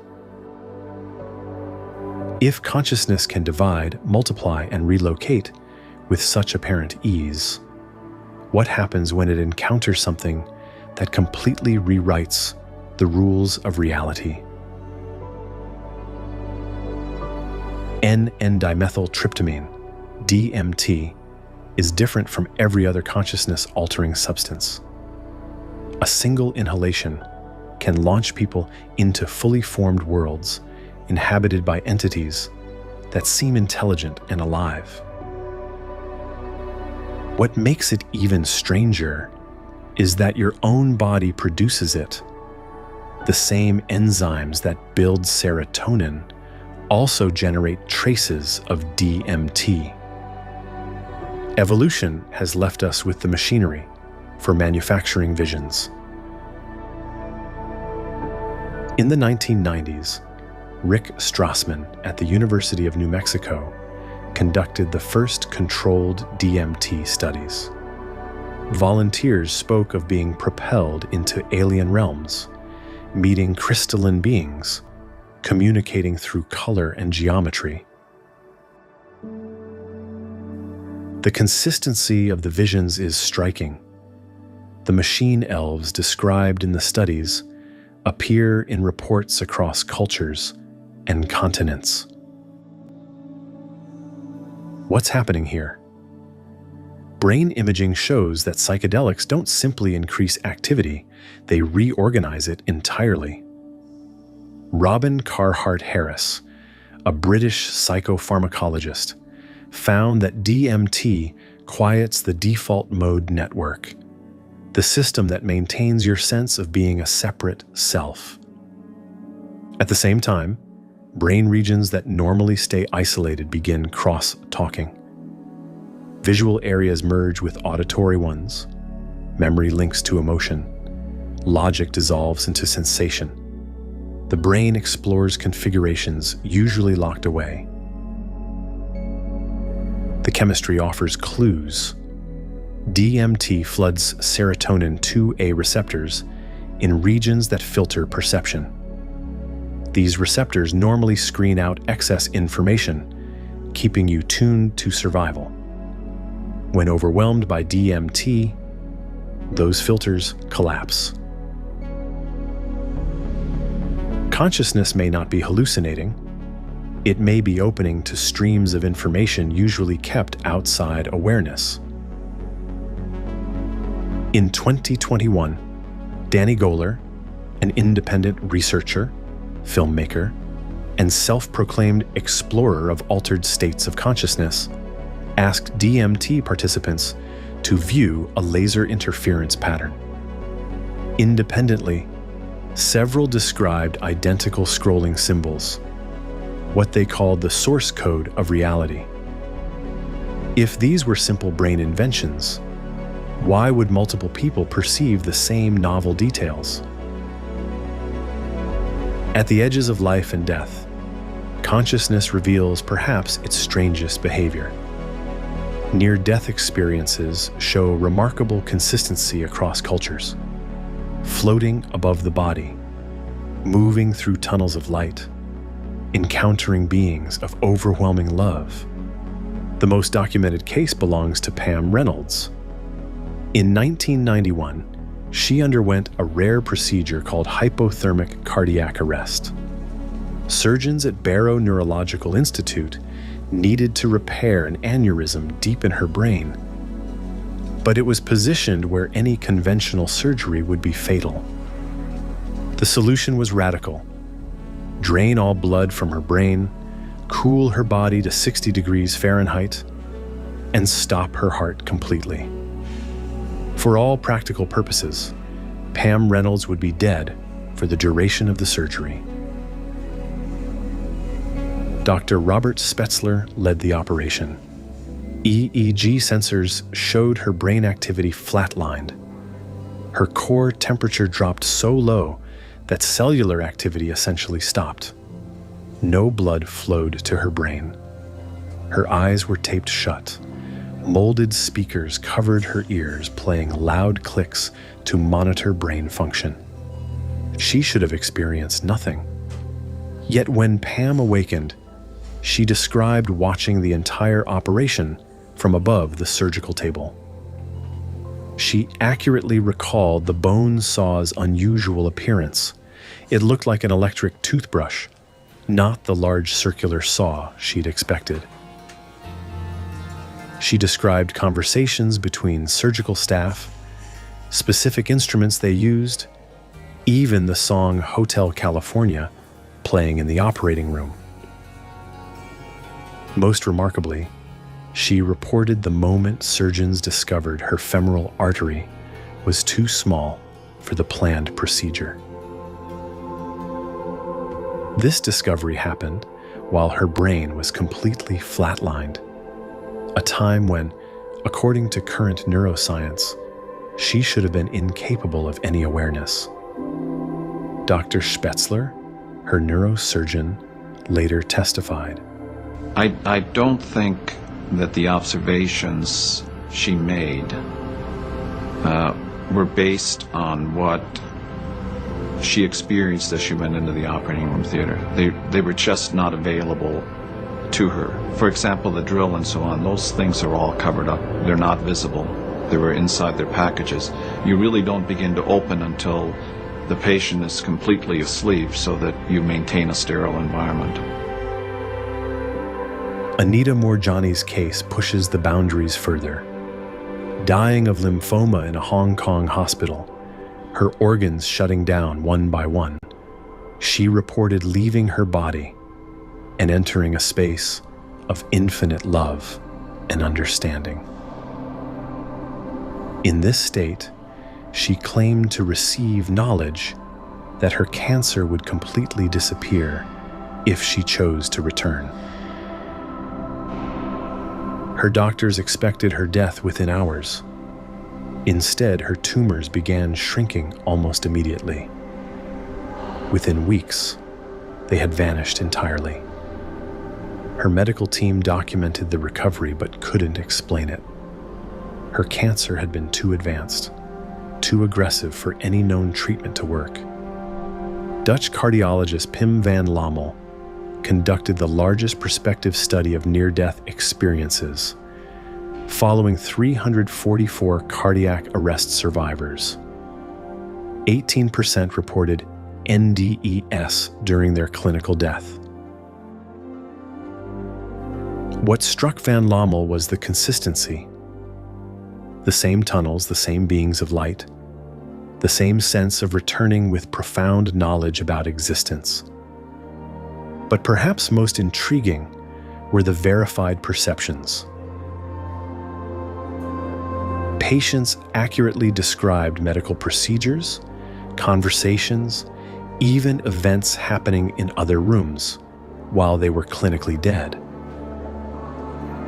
Some returned speaking languages they'd never learned, or with mathematical insights they couldn't have possessed.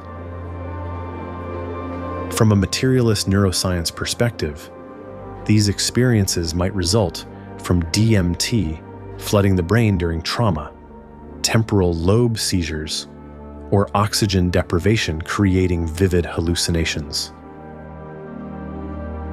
The dying brain, some argue, constructs these visions as a final neurochemical event. Yet this explanation struggles with the verified perceptions. How can a flatlined brain process visual information? Why do these hallucinations contain accurate details about events the person couldn't have witnessed? Religious traditions interpret these experiences as glimpses of an afterlife, evidence that consciousness survives bodily death.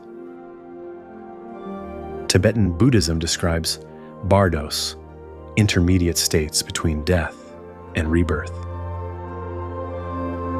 Egyptian texts detail journeys through tunnels toward divine light.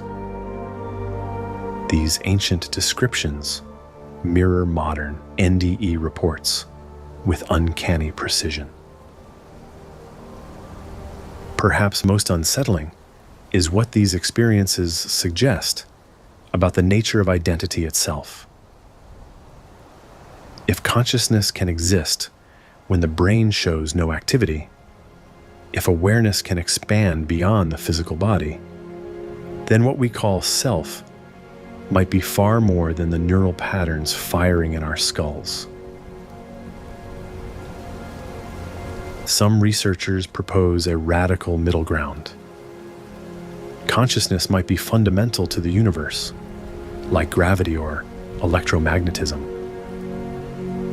In this view, brains don't create consciousness. They focus and organize it, like a radio tuning into a signal. When the brain fails, consciousness doesn't disappear. It simply loses its organizational structure, expanding beyond the boundaries we normally experience. The implications stretch far beyond neuroscience. If consciousness exists independently of brain states, it changes how we understand death, identity, and our place in the cosmos. It suggests that the you, watching this video, might be far more expansive and far more mysterious than any story your brain tells you. What we've seen challenges the basic assumption that consciousness emerges from neural activity. Instead, it might be something the brain channels, filters, and focuses, but doesn't create. When those filtering systems break down, consciousness doesn't vanish. It reveals its true nature. Right now, you're listening to my voice. You feel like you are the one doing it. But if the self is a story the brain tells, who exactly is listening? And where are you really?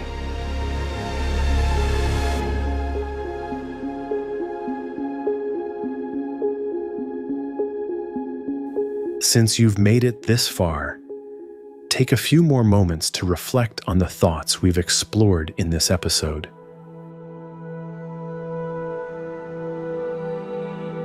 You are not merely experiencing reality, you are creating it, moment by moment, prediction by prediction.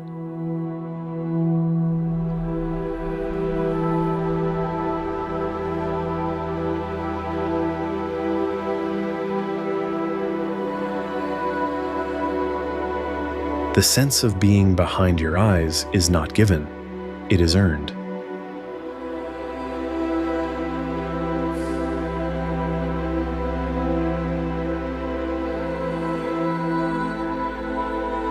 The strangest thing is not leaving the body, but being inside one.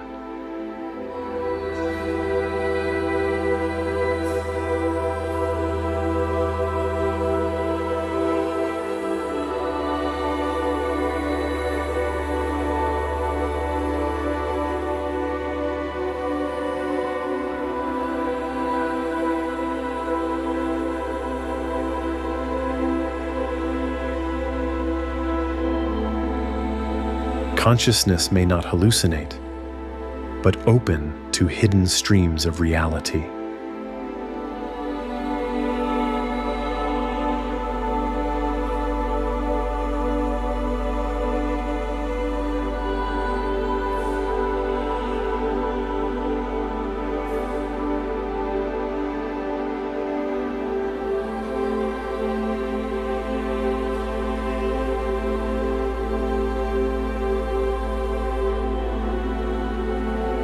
What we call near death may be nearer to infinite love and understanding.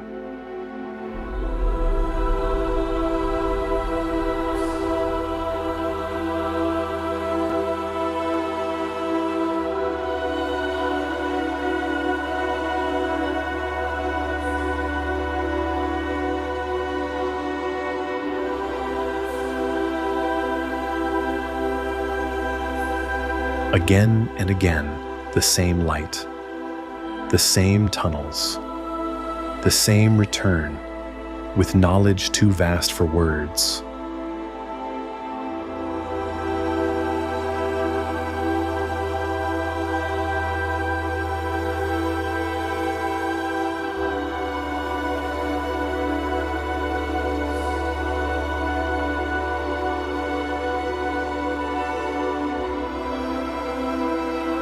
If consciousness can divide, multiply, and relocate, what happens when it meets the unimaginable?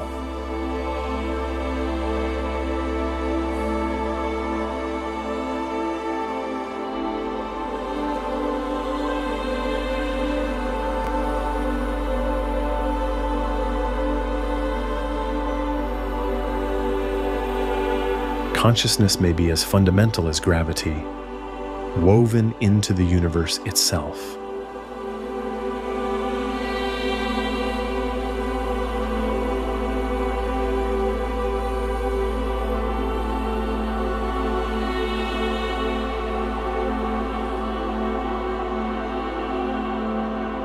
The you think you are is smaller than the you truly are.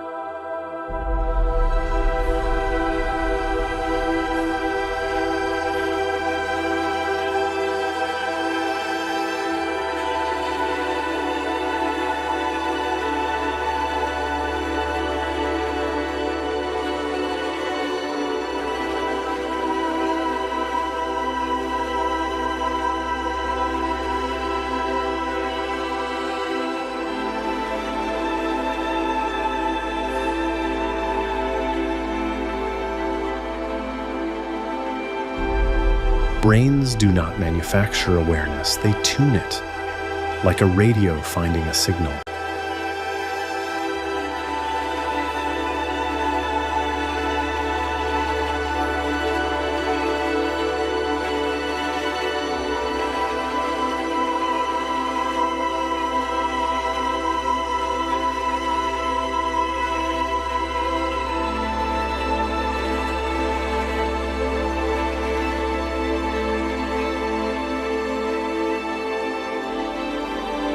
When filters fall away, consciousness does not end. It reveals its essence.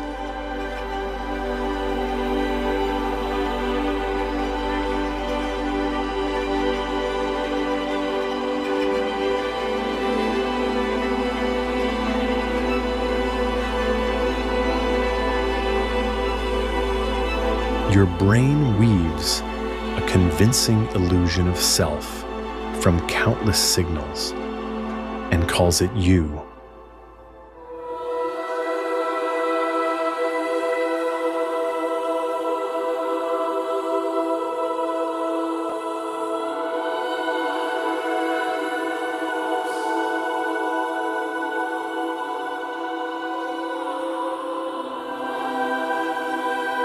A small spark in the brain can switch entire worlds on and off.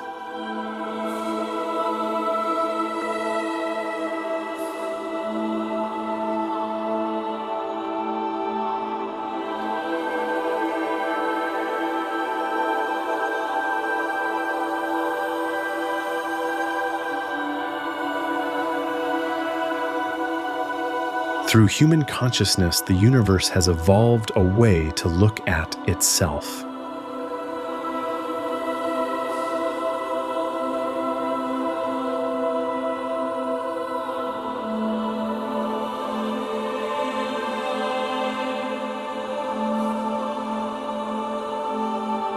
If consciousness is the story your brain tells about reality, DNA is the story life tells about itself. What makes you different from a rock, and why does life need a code at all?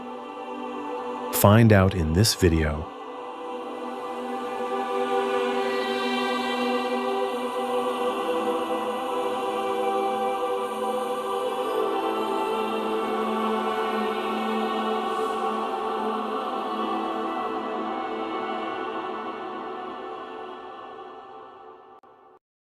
Today, I'm fighting Icy Mike, notorious street fighting champion, because I want to know if karate actually works. I know what you're going to say. I've seen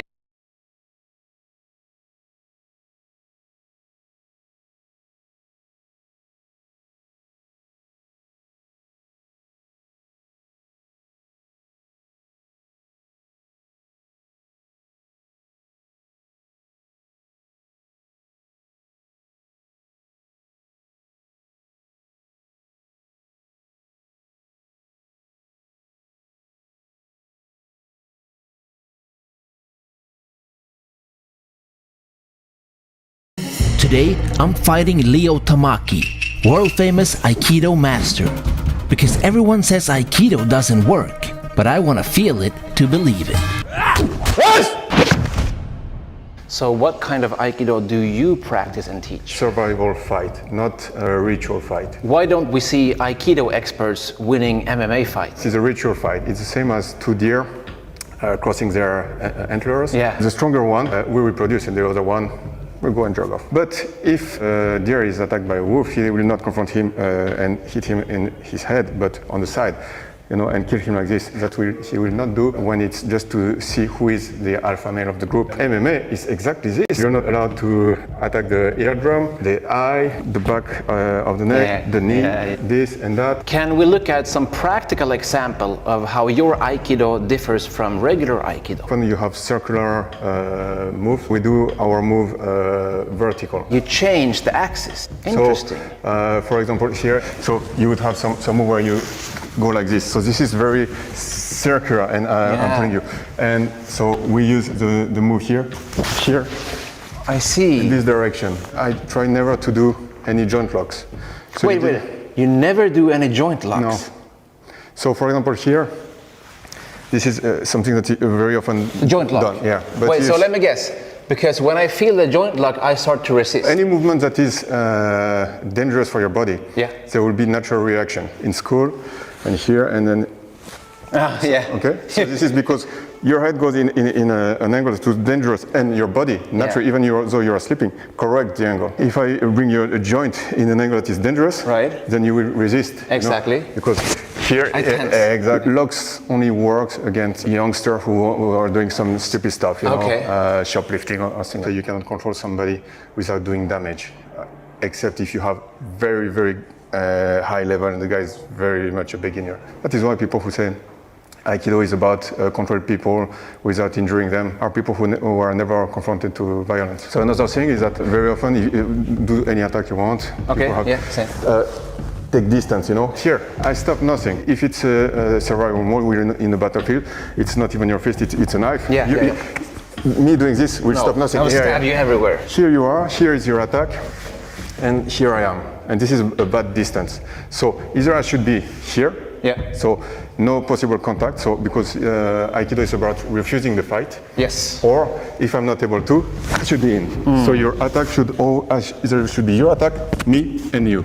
So your attack should be behind me. This is a Irimi principle. Aikido founder said Aikido is Irimi and Atemi, entering and hitting or cutting. Interesting. So he never said it's dodging, he never said it's turning around. No. Even though he was final stage of cancer, 3 or 4 weeks before dying, you can see him, he can barely walk, people attack him and he was, this is just this. Huh? Yes. Okay. He's not doing this. A lot of people think that Aikido should do more pressure testing. What is your opinion about this? Oh, 100% okay. The problem is that they mix pressure with opening the frame. Wait, opening the frame? If we do a fight where everything is allowed and maximal intensity is allowed, one of us will be injured. If we want to have high intensity, we close the frame. It's MMA. Yeah, we need some guidance, some rules, some regulation. And everything that will allow me to face you efficiently, is out of the picture. Because Aikido is about facing somebody who is stronger than you. And you can only face somebody that is stronger with asymmetric tactics. If you have two armies, 10 timefold, Canada and US. Europe would be Belgium and Russia. And they fight. So for the last 200 years, more than 78% of the time, the big country win. But then when the small country used asymmetric tactic, 68% of the time, they win. And what do you mean Tenfold. by asymmetric tactics? I mean, if we're doing MMA, would be me kicking you on the ball or breaking your knee. This is asymmetric because I don't accept the rule of engagement. So cheating, essentially. Because there is no rule. You cannot cheat if there is no rule. Yeah. So this is very modern to think that there are any rule. That is why you have EI. This is because there is no rule. So in Western world, you don't have EI. So in Japan, the basic is you're going to be attacked by surprise. Have you read the book, The Three Musketeers? No, I have not. You have to. I'm sure you will enjoy. I've read Musashi. Is that okay? Yeah, so this is exactly I want to talk about this. So please read The Three Musketeers because it's the same era.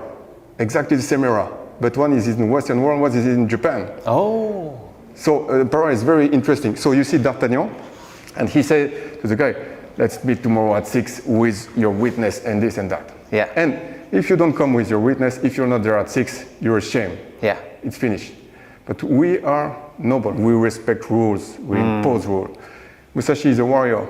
He came early, he came late, he came with a longer weapon, different weapon. If you go in a boxing match with very smaller gloves that will hit the guy, you are cheating. In a warrior world, you're just intelligent.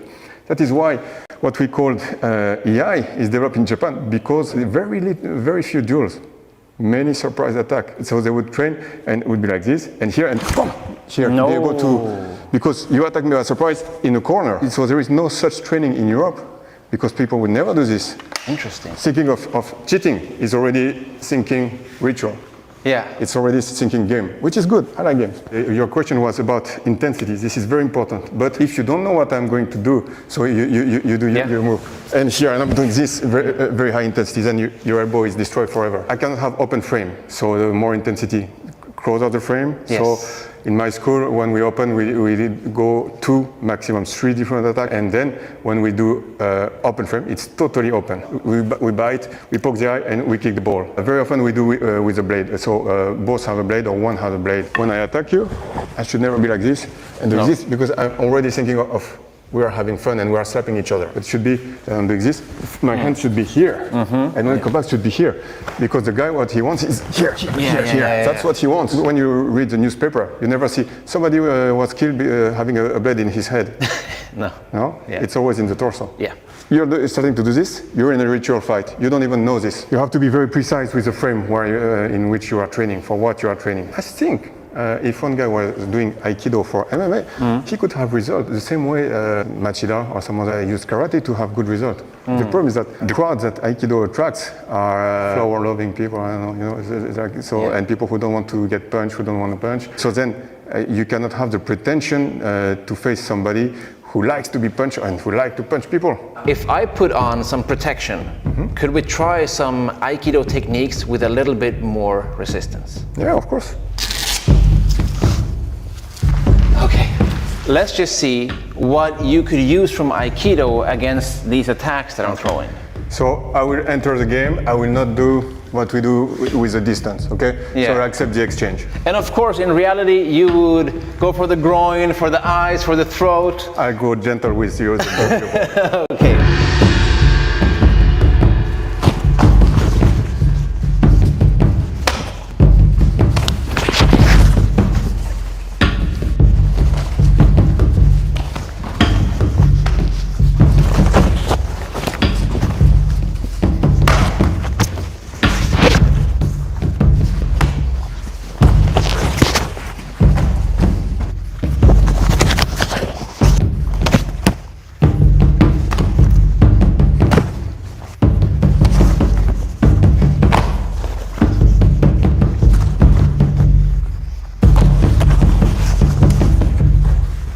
You're very gentle.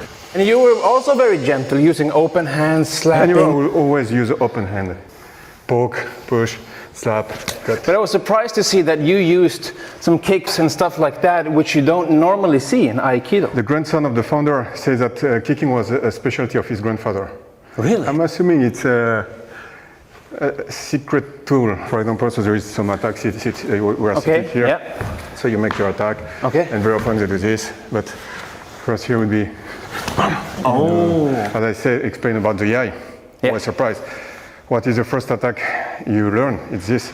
In Aikido, the first and the base of the technique is this. We are both seated. And you attack me. What are we learning? If I want to attack you, the best time is when you are thinking we are having a friendly conversation. That's when I attack, bam! And I'm learning at the same time that I will be attacked in the worst situation when I think we are having a friendly conversation. So this is why I said there was no rules. Asymmetric fight, surprise attack. Yeah. Which is stuff that you could not use right now when we were fighting, unfortunately. No, I tried to have my hand where I would go, but not apply pressure. But exactly. It was a bit difficult because it's not a fighting art, surviving art. It's not a fighting art, it's a surviving art. I love that. It's not fighting with the other, not competing. And if you thought that was fun, click subscribe.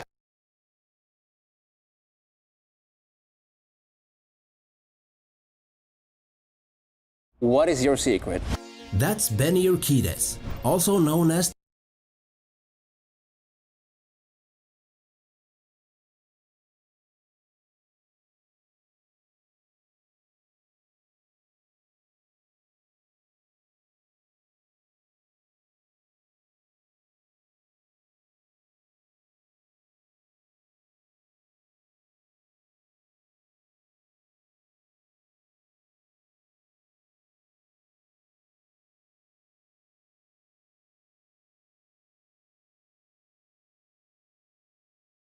Today, I'm fighting Icy Mike, notorious street fighting champion.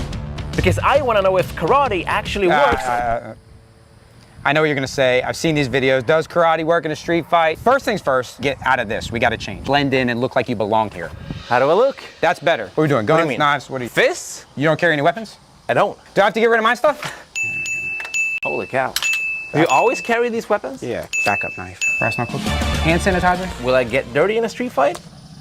Bro. I've never been in one. Not if you do it right. I was actually involved in over 200 uses of force, like as a police officer. I never got injured during use of force, and I never messed my uniform up. Wait, you were a cop? Yeah, for a long time. I was a police trainer. Like I taught cops how to be cops. Isn't street fighting illegal? Yeah, but the skill set for being a cop and being a criminal, it's the same skill set. It's just whether you use your abilities for good or evil. Okay, I'm confused. I'll clear it up for you. All right, so it is confusing, but violence is violence. Violence is a language. You either speak it or you don't speak it. You either understand it or you don't understand it. That's one of the things that people get confused about, the difference. You got self-defense, you got combat sports, you got martial arts. And where does street fighting fit? It's punching, kicking, slamming, choking, right? And a bunch of the nerds in the comments, no offense to a nerd, they're gonna tell you there's no rules in a street fight. A punch in the mouth hurts in the cage and it hurts out here. A double leg takedown will hurt you more out here. A lot of combat sports techniques work even better in the streets. I know what you thought I was going to say. You thought I was going to say, well, you this right, exactly. The eyes here, the fish hooking. Bro, them guys that say that can't fight. But I'll throw the reality-based self-defense dorks a bone. There are considerations you have to make. I need to remember I can headbutt. I need to remember I can bite. It's not going to get me out of a terrible position, but it can make me a little space. I'll still need to know how to pummel. I'll still need to know how to shrimp. I'll still need to know how to wrestle up. Right. If you're on the ground. Yeah. Or in the clinch up against a wall, because let's face it, that's where this thing's gonna end up. The level of skill required for you to keep it like this is much higher than the level of skill it requires me to just drag you to the ground or into a car or into a wall or whatever. You have to get it right every single time. I just have to get it right one time. Let's go over here to this wall. Okay. If you pin me up against this wall, right? I can think, oh, I'll just thumb him in the eye or whatever. Jesse's already got inside position, right? When my hands go towards his face, in a real fight, you will instinctively keep this hand away from your face. We're programmed to protect our face. Right. I still need to have the basic skills of pummeling in, getting a good position, groin strikes, eye gouge, biting. That's only gonna help me if we're like pretty close in skill or size or strength or ability or aggression. So you're saying these dirty tactics that self-defense gurus love to teach are like the icing on the cake? If you are on top of me, ground and pound city, I'm getting wrecked, right? And I think, ooh, I'm gonna stick a thumb in your eye. Yeah. It's much easier for you to hit me, and then if I think I'm gonna go for your nuts, Yeah. I'm eating these big shots. Like the idea that these techniques can like just magically solve every bad situation, it's just a little overblown. Yeah. But the MMA guys, Brazilian Jiu-Jitsu guys, boxers, they kind of underestimate how it can change things. So you need to kind of meet in the middle between street fighting, dirty stuff, and the martial arts. Yeah, you need to know both. I arrested a lot of dudes that didn't want to go to jail. They would fight me, and the techniques that worked best, there was one particular one, worked great all the time. We'd be tying up, I'm trying to get his hands, he doesn't want to get my hands. Yeah. I either use this or this, and I elevate this hand, hit that duck under, go to the back, right? And then either pick him up or slam him. Ooh. That's very basic wrestling. Sorry, my microphone. This kick here, that was great for me. Right? A straight front kick. This is Sparta. Boom. A lot of people talk about this stuff here. Right, oblique kick. It's a thing. Right. It ain't gonna end the fight like that. You still need to know how to throw down. You still need to know how to punch, kick, knee, elbow. Right. It's just if we're fighting, hand fighting, and I remember, oh yeah, whack. And I remember that and you don't, that's gonna give me the edge. But I still need to have basic fundamental fighting skills. And then just look out for weapons. Monitor the hands. Here's one, the knife. You think about sticking that thing into me. Right. And the first thing they're gonna say is just create distance. And run, right? That's the problem. In a kickboxing match, MMA fight, Brazilian Jiu-Jitsu match, karate, sport karate, point karate, whatever, they tell you go, they tell me go, we both know it's starting. Yeah. You don't know when the street fight is starting. Oh. The bad guy gets to pick. I don't know I'm in a fight until you're already touching me. Right. So I'm not gonna go over here like this. Oh, is this a robbery? Okay, now I'm ready. Yeah. No, your hand will be on me and you'll be going after that thing. Yeah. My ability to control this hand is the same if that's not in it. I still need to know how to work this hand and control this hand and hold on to it and fight you over it. Right. I still, if it's a stab or a slash or whatever, I still need like pairing and blocking skills, right? I still need to know how to do all that. Yes. I just need to be aware that it doesn't take power or technique to get that thing to hurt me. Right. And what about guns? So where's a gun? This is a training gun, it's a rubber gun. If we're here, you're not getting this thing from me before you get the business end. Right. But if we're here and we start fighting over it, you know techniques to control my wrist. Yeah. You know that this is the bad part. Yeah. That's the business end. Right. That's the part you don't want pointed at you. Right. Your ability to keep from getting shot is your ability to control my arm. Yeah. How do you control my arm? Through your knowledge and your skills and your experience. Wrestlers know how to do that. Jiu-jitsu guys know how to do that. Karate guys know how to do that. So you're saying there is no specific gun defense? Any martial art can be used for gun defense? Gun defense, knife defense, street defense would be like saying front kick defense. If someone said, hey, sensei, I'm getting hit with front kicks in practice. Teach me a front kick defense. Right. What would you tell them? There are tons of ways to defend against front kicks. We need to rewind a lot. Let's start. Where are you standing? Right. Why are you standing there? It's the context. Move, footwork, head movement. Like what? What is it? Why are you getting kicked? What are you doing when you get kicked? Yeah. It's the same with this, man. You have to practice it. It just takes reps, dude. Get you a training gun. Okay. Fight over it. See, I'm gonna see if I can point this at you. You see if you can keep me from doing that. Some people are like, there's nothing you can do, just run. That's one I hate. I hate just run. Okay. Ooh, I hate just run. There are more scenarios where running would not be prudent than there are scenarios where it would be. What if you have your kids with you? What if you're hurt? What if they're faster? What if you have a duty to be where you are? What if their exits are blocked? What if you already tried running and you're tired? Just run is not the answer. So what is your best piece of advice for martial artists out there who want to get more familiar with street fighting and reality-based training? You can't totally rewire everything. If your delivery system is karate, that's what you do. You're a karate nerd. You'll have to figure out how to take your karate and apply that to the street, which would require sparring and practice. And that's what we're gonna do right now. All right. How do you want to do this? Should I have the gun or the knife? Or both? Then you came out that door, I said, what are you toting? You said nothing. Yeah, so that's what you got. Okay. You got nothing. So what are you wearing? You don't know. That's the thing. So how do we start? Where's the referee? There is no referee. What's the time limit? Good shot.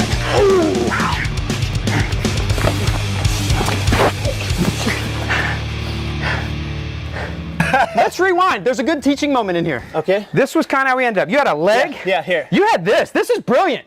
Right. This is not something I've ever learned anywhere, trained anywhere. It got developed in real time in the lab. Yeah. Right? I've never been taught this. No one's ever been taught this, Jesse. Let go and go that way as fast as you can. No? Right now. No. What do you mean? As fast as you can. You're not in an MMA fight. You're not letting me back up on my feet because the ref said so. Okay. Turn, run. That's the hang up with the combat athlete's brain. He's thinking, what do jiu-jitsu guys do? I have to engage on the ground. He's on the ground. You got a great takedown. Yeah. Secure the position. Right. It ended up working out good. Jesse's very strong. He's aware of the knife. He gets, okay, I got to pin that thing. But our minds have to be taught. You have to be taught to practice running away. Yes. Right? Exactly. Yeah. Guess what else you have to practice? You have a friend around the corner. You never once yelled for help. You never once said, hey, this guy's got a knife. Yeah. You went silently into the fight, much like a sparring round, much like a match. Yeah. Much like a cage fight. And I didn't even think about the fact that you might have friends as well. Never looked around. No. Yeah. You have to train that. Something that surprised me was when you started the fight by throwing your cat. That's like a dirty street fighting tactic. Yeah. Are there other tricks like that? A lot. A lot. Could you show me? Move that camera real quick. Oh! All right. Okay. Your improvisational acting. This is a good one. Okay. This is a good one. Oh, and I look. That's an old school I look and you go, bam. But your karate served you well. I didn't do a single spinning hook kick. Well, you're not so conditioned that you think that's a good idea. No. But head kicks would work. Really? Oh my God, People yes. always say that high kicks don't work. That's people that don't know shit about kicking, right? So you've actually used high kicks in street fights? I said I'd kick people in the head. Yeah, oh, okay. Tell me more. Okay. They were on the ground when I did it. Okay. You have a beautiful head kick. Throw that head kick up there. Oh, yeah? Okay. It's a beautiful kick. Your ability to throw that kick far outstrips the ability of any of these yo-hos out here to defend a kick. That's a good point. Because so many people say that it doesn't work on the street. Nothing works on the street.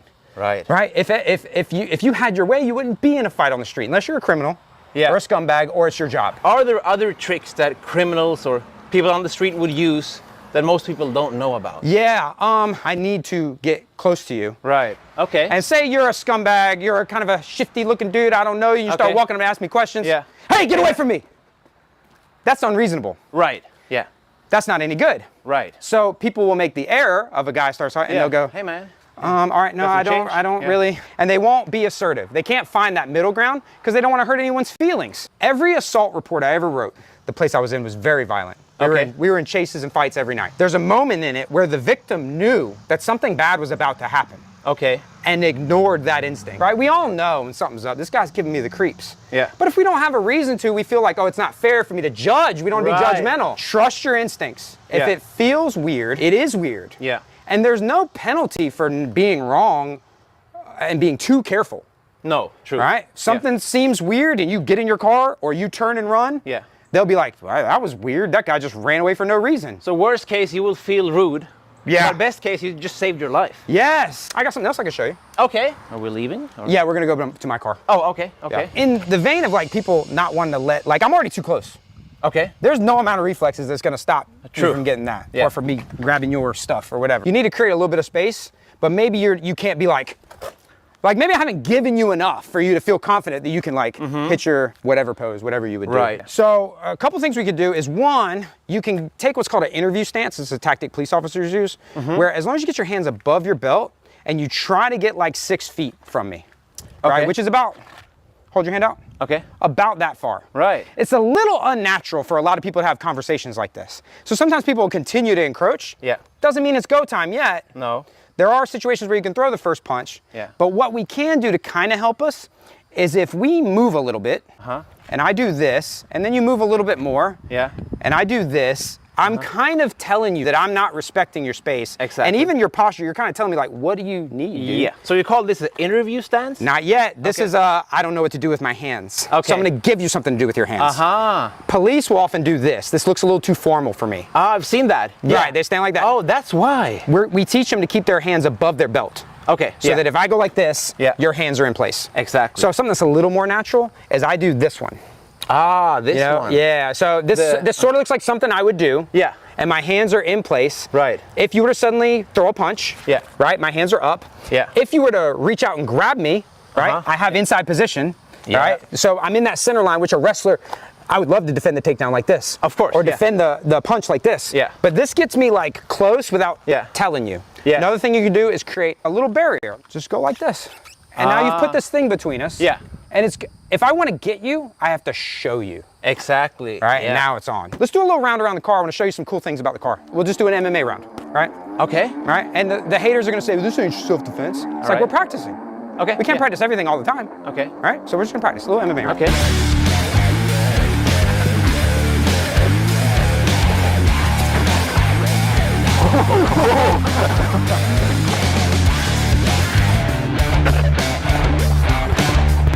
Good shot.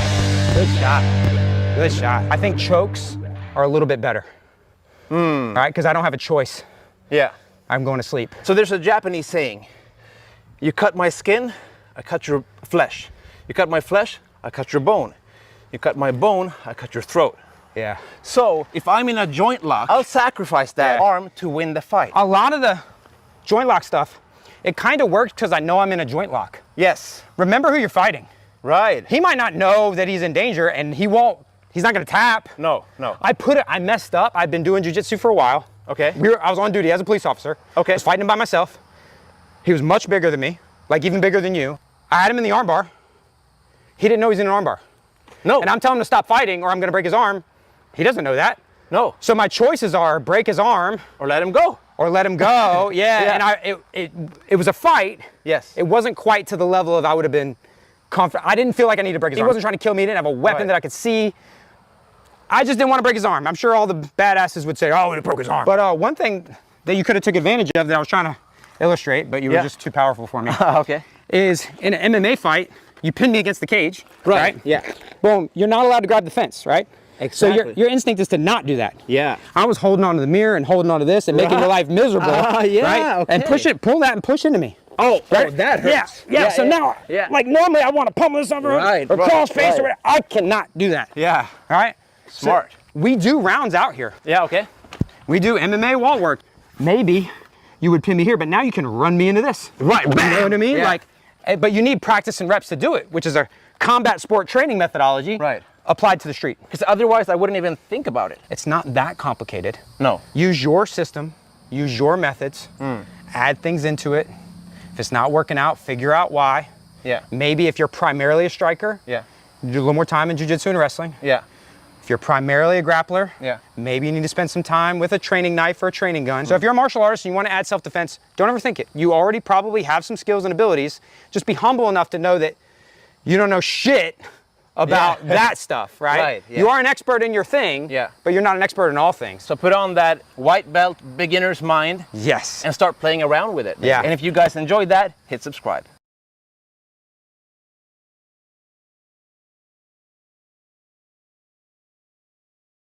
What is your secret?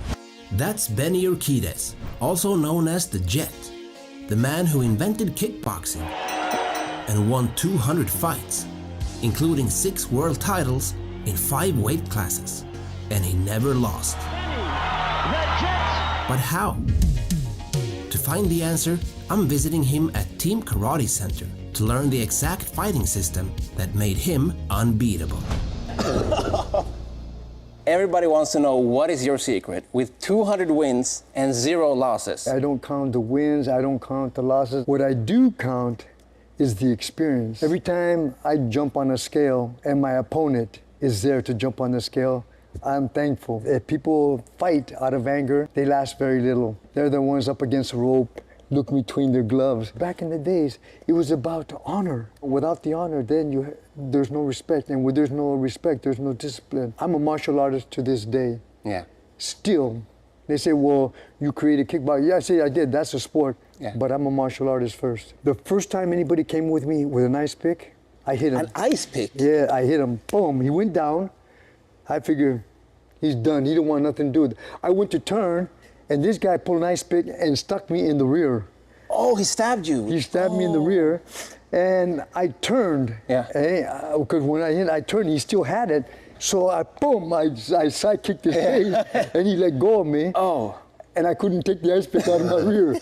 But you see, in the street, defending is how good you are here, because most people don't. It used to be an honor said, okay, this fight, just stand up, right?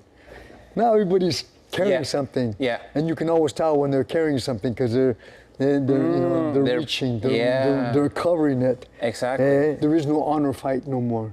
No. Even in certain countries, when you go out there and do, these are the rules go out the window. You know, say you grab my t-shirt, boom, oh. I stop you from hitting me with that hand. Yeah. So it's here, there's nerves on your hand, I will hit the nerve, yeah. So your fingers go numb, hit the nerve, come back, boom, and people said, dang, you're fast. I said, no, my timing is impeccable. Your timing? Is there a way to develop your timing? Absolutely. Can you show me something? You know what? Timing, for instance, for one thing, sure. Put your toes on this line, face me. Step. And back. Okay. Now I want you to use your head and your chest. The head gives you the speed of movement. I can start a jump, pop, and shoot. Because when you come in, you got me prepared. Right. And then the stutter means I see you did nothing, then it follows right behind Bam. you. Follows right behind Right. me. This is what they call a stutter jab, stutter right cross. Or you think back. So you keep your foot there, and your back leg bends, and your head goes backwards to 6 o'clock. I'm 12. Okay. Okay, so when I strike, see, just enough to get away. When my hand comes back, bring your chest to me. Ooh, bam. That's it. Shoot. Yeah. Jab me. A jab? Oh, yeah, okay. It's a bang. Yeah. And it's done with the shoulder. The shoulders are the hammers. Your hands are the chisel. Interesting. So, if you close fist, if you hit me, which most people hit like this, or they hit like this. Right. But if you chisel it, that's the cutting edge. So that's the rotation. At the end. Ah, I see. Bam. So no matter how much Vaseline I put, at the end of it, the cutting edge. So is that the reason for the corkscrew punch? That's right, just like that. Oh, interesting. So if you're looking at me, jab. A jab? Don't take your eyes off me, jab. Okay. Jab, jab, jab. You don't need to take your eyes off me at all. Point is, we're just so used to looking at a target, aiming. Problem is, you don't have time for that. Because if I see you, you're looking at my hand, I'll go, bing. Yeah. Automatic, because I see you following it, and you don't see nothing coming at you. 1 foot away is a punching zone. This is the punching zone? Right. Yeah. That means all you have to do is bend your knee and catch. So people look for power, they cock the shoulder back. But instead of doing that, if I lean, I shoot from here. If I bring it back here, it takes so long to get there. Yeah. If I go shorter, faster, shorter. So there's no telegraph. So everybody thinks I want power. So either you come to the fight with a shotgun, you come to the fight with a machine gun. You want to do multiple? Yeah. Don't cock the hand back so far. No. Bing, bing, bang. Instead of bringing it back. Right. Which I most think people do. Because they want power, right? That's right. So how do you get power in these short, snappy punches? Shoulder, hip, and heel. Shoot that first before you shoot the hand. Go. No, before you shoot the hand. Go. That's it. Do it again. That means so you got this movement going, right? Right. So there's a repetition going all the way down as you stop. Yeah. And then when you release it, go. That's it. Okay. Now this time when you release it, go. Stop. You're going to release it 90% out. Okay. So if I should slip, you don't overextend, you don't pop, because sooner or later you're going to say, go to sleep and wake up in pain, go to sleep in pain. Yeah. So the idea is what we call hammering, chiseling. I see. I can chisel here, just with my hand, here, up, around, just with my wrist. I can take a different direction of it. Bang, bum, pick it up. It's all done with my wrist. And it seems like you have a lot of precision as well. That's right. Yeah. I can take you anywhere I want. Right. Because if I'm going here, pop, boom, and I just turn it and pick your jaw up, that just sets me up for my right hand. Ouch. Sets you up for my right hand. So the idea is not about power, it's about setting up, taking out. And same thing with your legs. Okay. Now there's 3 ways. We're going calf. Okay. You have a sweep. Which if I use the shin and try to go for this one, I will hit the shin. Here, you have a nerve. I'm going to hit like this. Cutting. Exactly, cutting edge. And using the shin, I'm going to cut. Okay? The inside sweep is the same. Bam. Going, to 1 o'clock. So the diamond cut is, if I'm 12 o'clock, we use the clock system. I'm 12, that's 3, that's 6, that's 9. The diamond cut is 1 o'clock, 11 o'clock. When I use a sweep, I'm diamond cutting. I'm shooting, diamond cutting. So that way, if I know you got good hands, I'm going to take this calf. So now you can't jump. Right. Especially if you like to jump around. Yeah. I'm going to take that front leg from you so you can't jump. Now you have to be on your ground, right? Can't stay on your toes. No. I just cut it And out. then you can just pick me apart. Matter of time. Yeah, exactly. Yeah. So that's your sweep. You have your front, you have your regular sweep, you have your inside sweep, and then you have your switch outside sweep. Oh. Okay, so those are the 3 sweeps. So the first one, you lean jab. Right. That means gives you the distance of angle. You will sweep straight like a front ball kick, and you will bomb it right here on my calf. Right after the jab. Yeah. Yeah. There you go. Okay. Hey, don't turn so much hip. Go. Oh. No, a little bit more shoulder. That's it. Again, go. So when that right shoulder is forward, this right hand is forward. When the right shoulder goes back, left hand's forward. So you're gonna step jab, and then you're gonna slide up just a little bit because you have long legs, inside sweep. Exactly. Okay. Right again. That's it. So your front leg, front hand is 1 count. I see. So when you step, that's 1. Now, if I go like this, then your back leg slides deep. Ooh, yeah. So it makes it up. Yeah. But if you jab, yeah, and I do this, I just go in there and block it like this. Yeah. Hey, all you have to do is just bring your leg about 2 inches forward, and then turn your hip. Boom. Bam. That's your trigger. Boom. Ah. Bam. And instead of just doing this, yeah, you want to load the hip. Now you have a trigger point. All right. So then your third one, switch jab is your left hand goes forward, your left leg goes back. Like this? That's it. Look at switching. Right. Now, slide your left leg close to your right, and then your right leg is going to come in and strike.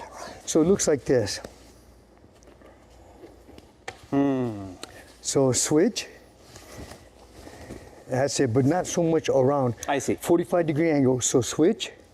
Boom. Step short, yes, and come this way. Boom. That's it. So you want to come into the diamond angle. So if you hit me behind me, you're going to unroot my foot.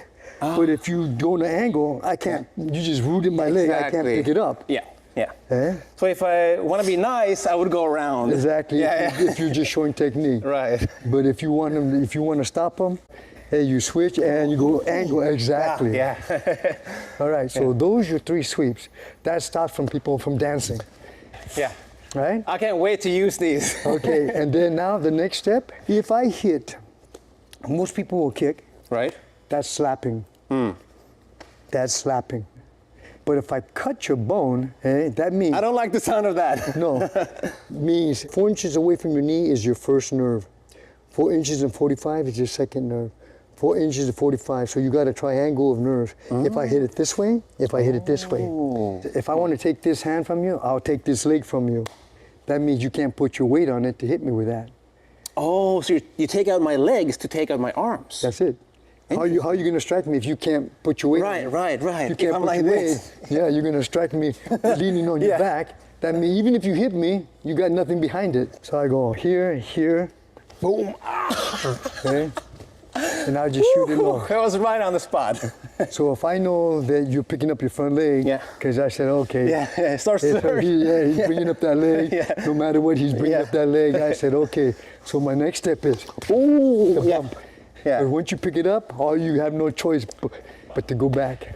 And once I'm out of balance, you can then... I'm gonna take your leg and finish you. Your calf stops you from dancing.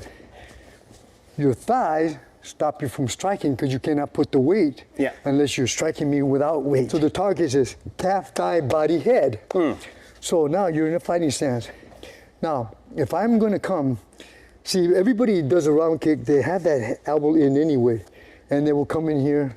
Yeah, hit the elbow. I said, hey, so if I'm going to do it, I'm going to come in.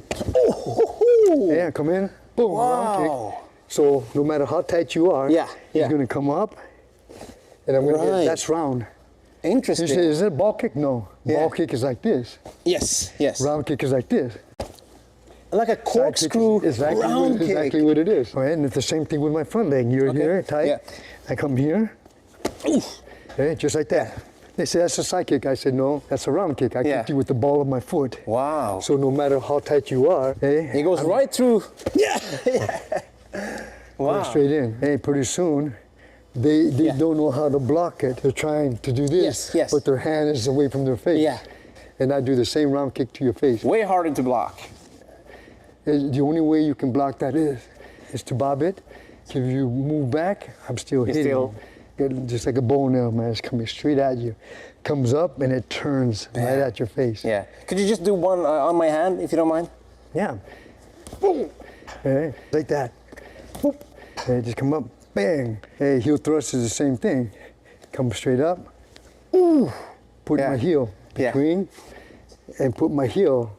Oh. That means it's coming low and it's coming up 45-degree angle like that. It's really hard to see. Unless you're looking down. Exactly. If you're looking down, you're not seeing this. No. So all of it is about movement. So that means if, hey gloves, okay. You want to go to the ring? We can. All right. The first thing I want to do, stutter jab. So it means once I stutter, I get you on your toes, and then I shoot right behind it. Because once I'm here, I know this one's want to come. And then boom. I want to take the power from that right hand. Hey, so when I stutter, I shoot. This one's going to go right behind. I want to boom, take this one. So I'm blocking. Even if you hit me, I'm blocking myself as I hit. Because once I hit here, for me, some of the students are right-handed will come back. For me here, since your ribs are open, I will shoot right for it. Ooh. And that is your signature technique, right? The back kick. Right. The reason for it. Even if you jabbed, hey, here, hey, automatically. Hey? So you would even use it against the jab? That's right. A lot of people have trouble with the spinning back kick because it takes them a long time to turn around. Yeah, because you're doing spinning side kicks.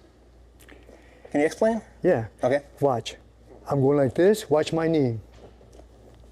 Yeah. So that was a bad example. Because that's how I've been taught. Really? I've been taught in the, probably 63 is how I've been taught to do a spinning back kick. Okay. Okay. And I realized when I was doing it in 73, when I was doing it full contact, they were, someone would walk into it and I would be going around them. And I said, okay, so then I started making it tighter and tighter. Pretty soon, I started going so tight they couldn't see it. And when I hit them, and so, because they couldn't see it, they would shoot the right hand. The wrist will, once you shot that right hand, I move with you. You go with it. That's it. I just move. So even if you strike, I move with it. Boom. Yeah. Hey, well, I got a big dip there. Yeah, watch this. So you throw a spinning back kick. Okay. And I catch it. Can you do that one more time? Sure. You so jab. No, nobody throws a spinning back kick without a jab. I set it up? That's your setup. Right. I go now from there. Once I hit your, I stop you from throwing. I'm going boom. Bam. Because when most people throw a round spinning side kick, it goes high. Yeah. I'm still catching. Yeah. Hey, under your cheek. Exactly. Yeah. That's where the key. So once I hit the cheek and I stop you, I'm coming right there, whipping round kick right to your face with my shin. Is that the best way to defend against it? No, go. Oh, so I go. Whoops. Yeah. Boom. Bang, bang, bang. By the time you are stepping, I'm already hitting you. Different angles. By the time you look at me, I'm kicking your face. Yeah, that's it. Hey, that's multiple. That's some machine gun. Instead of coming at you with a shotgun. Yeah. Trying to knock you out with one shot. Yeah. No. Multiple. It's not the 1-2. It's a 4, 5, and 6 that does the damage. When it comes to the calves, boom, block. Yeah. I'm going right behind you. And if I go to the inside, you jab, and I go boom. I hit and I push you. Step in and I shoot the round. Most. We'll put your for balance. Exactly. Yeah. That opens them up. Nobody goes back like this. They're trying to catch the balance. Front ball kick.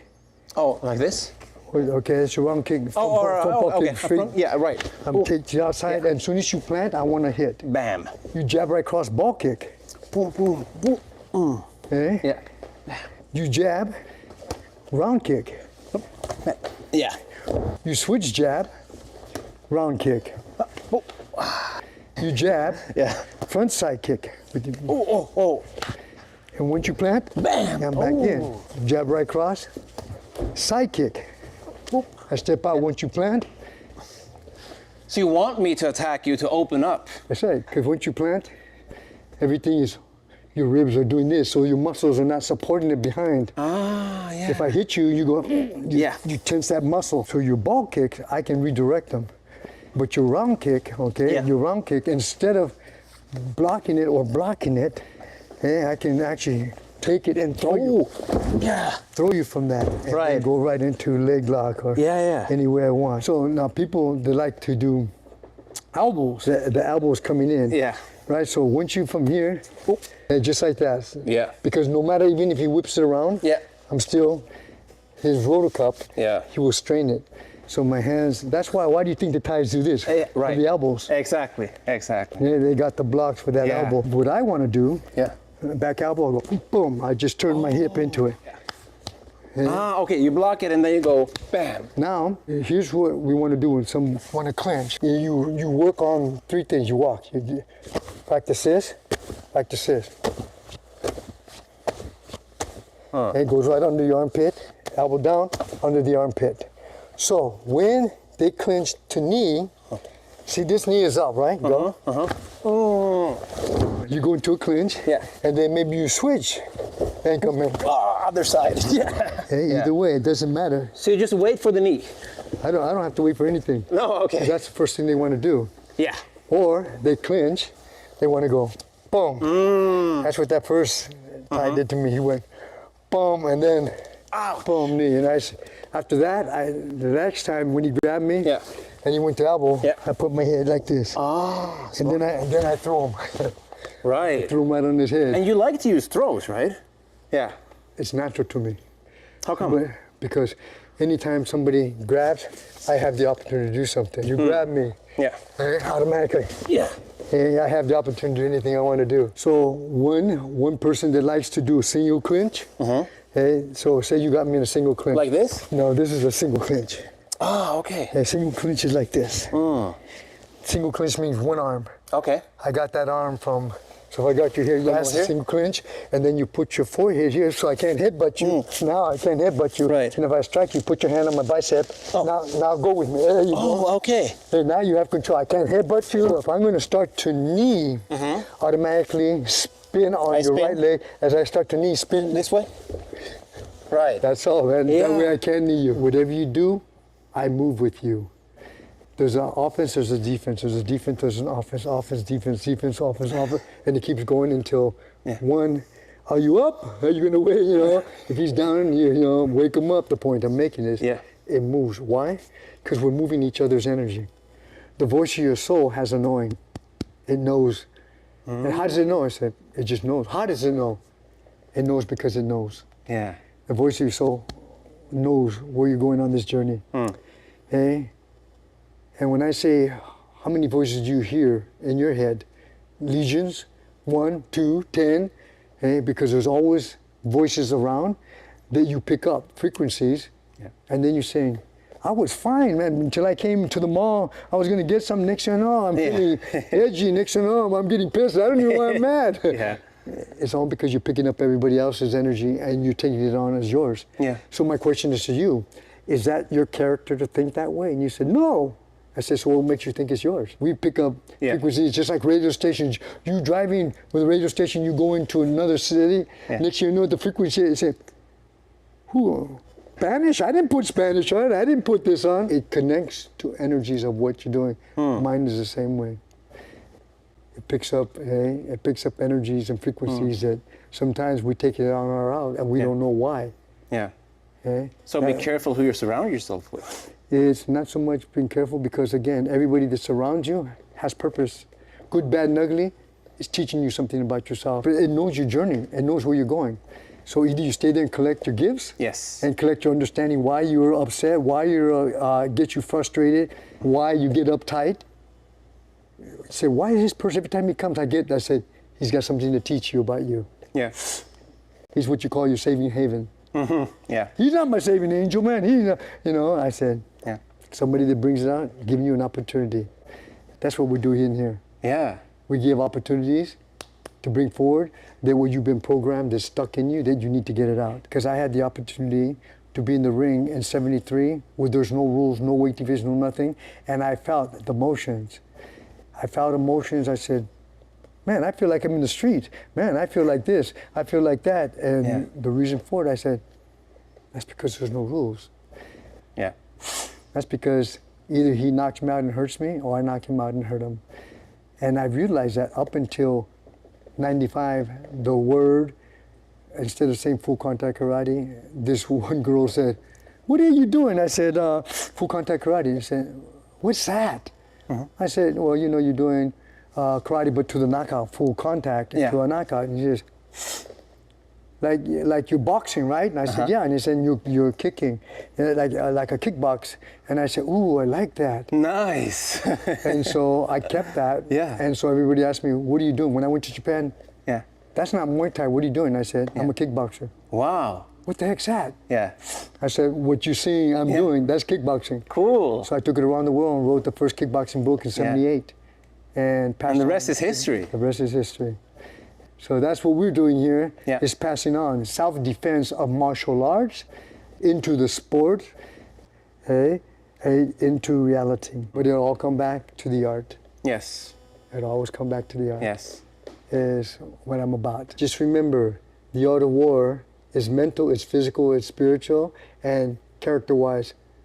Take it, make it yours, and live a much better journey.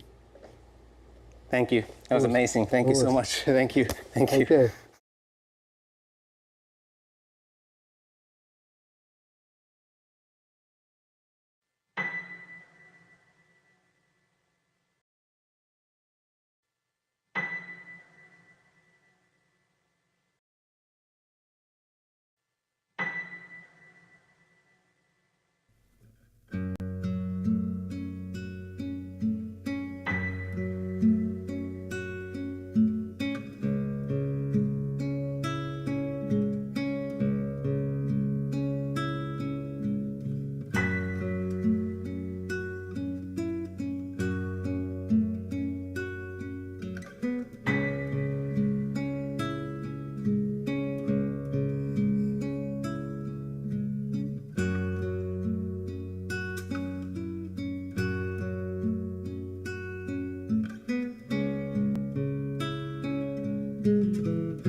folded eyes, tears touching your rain,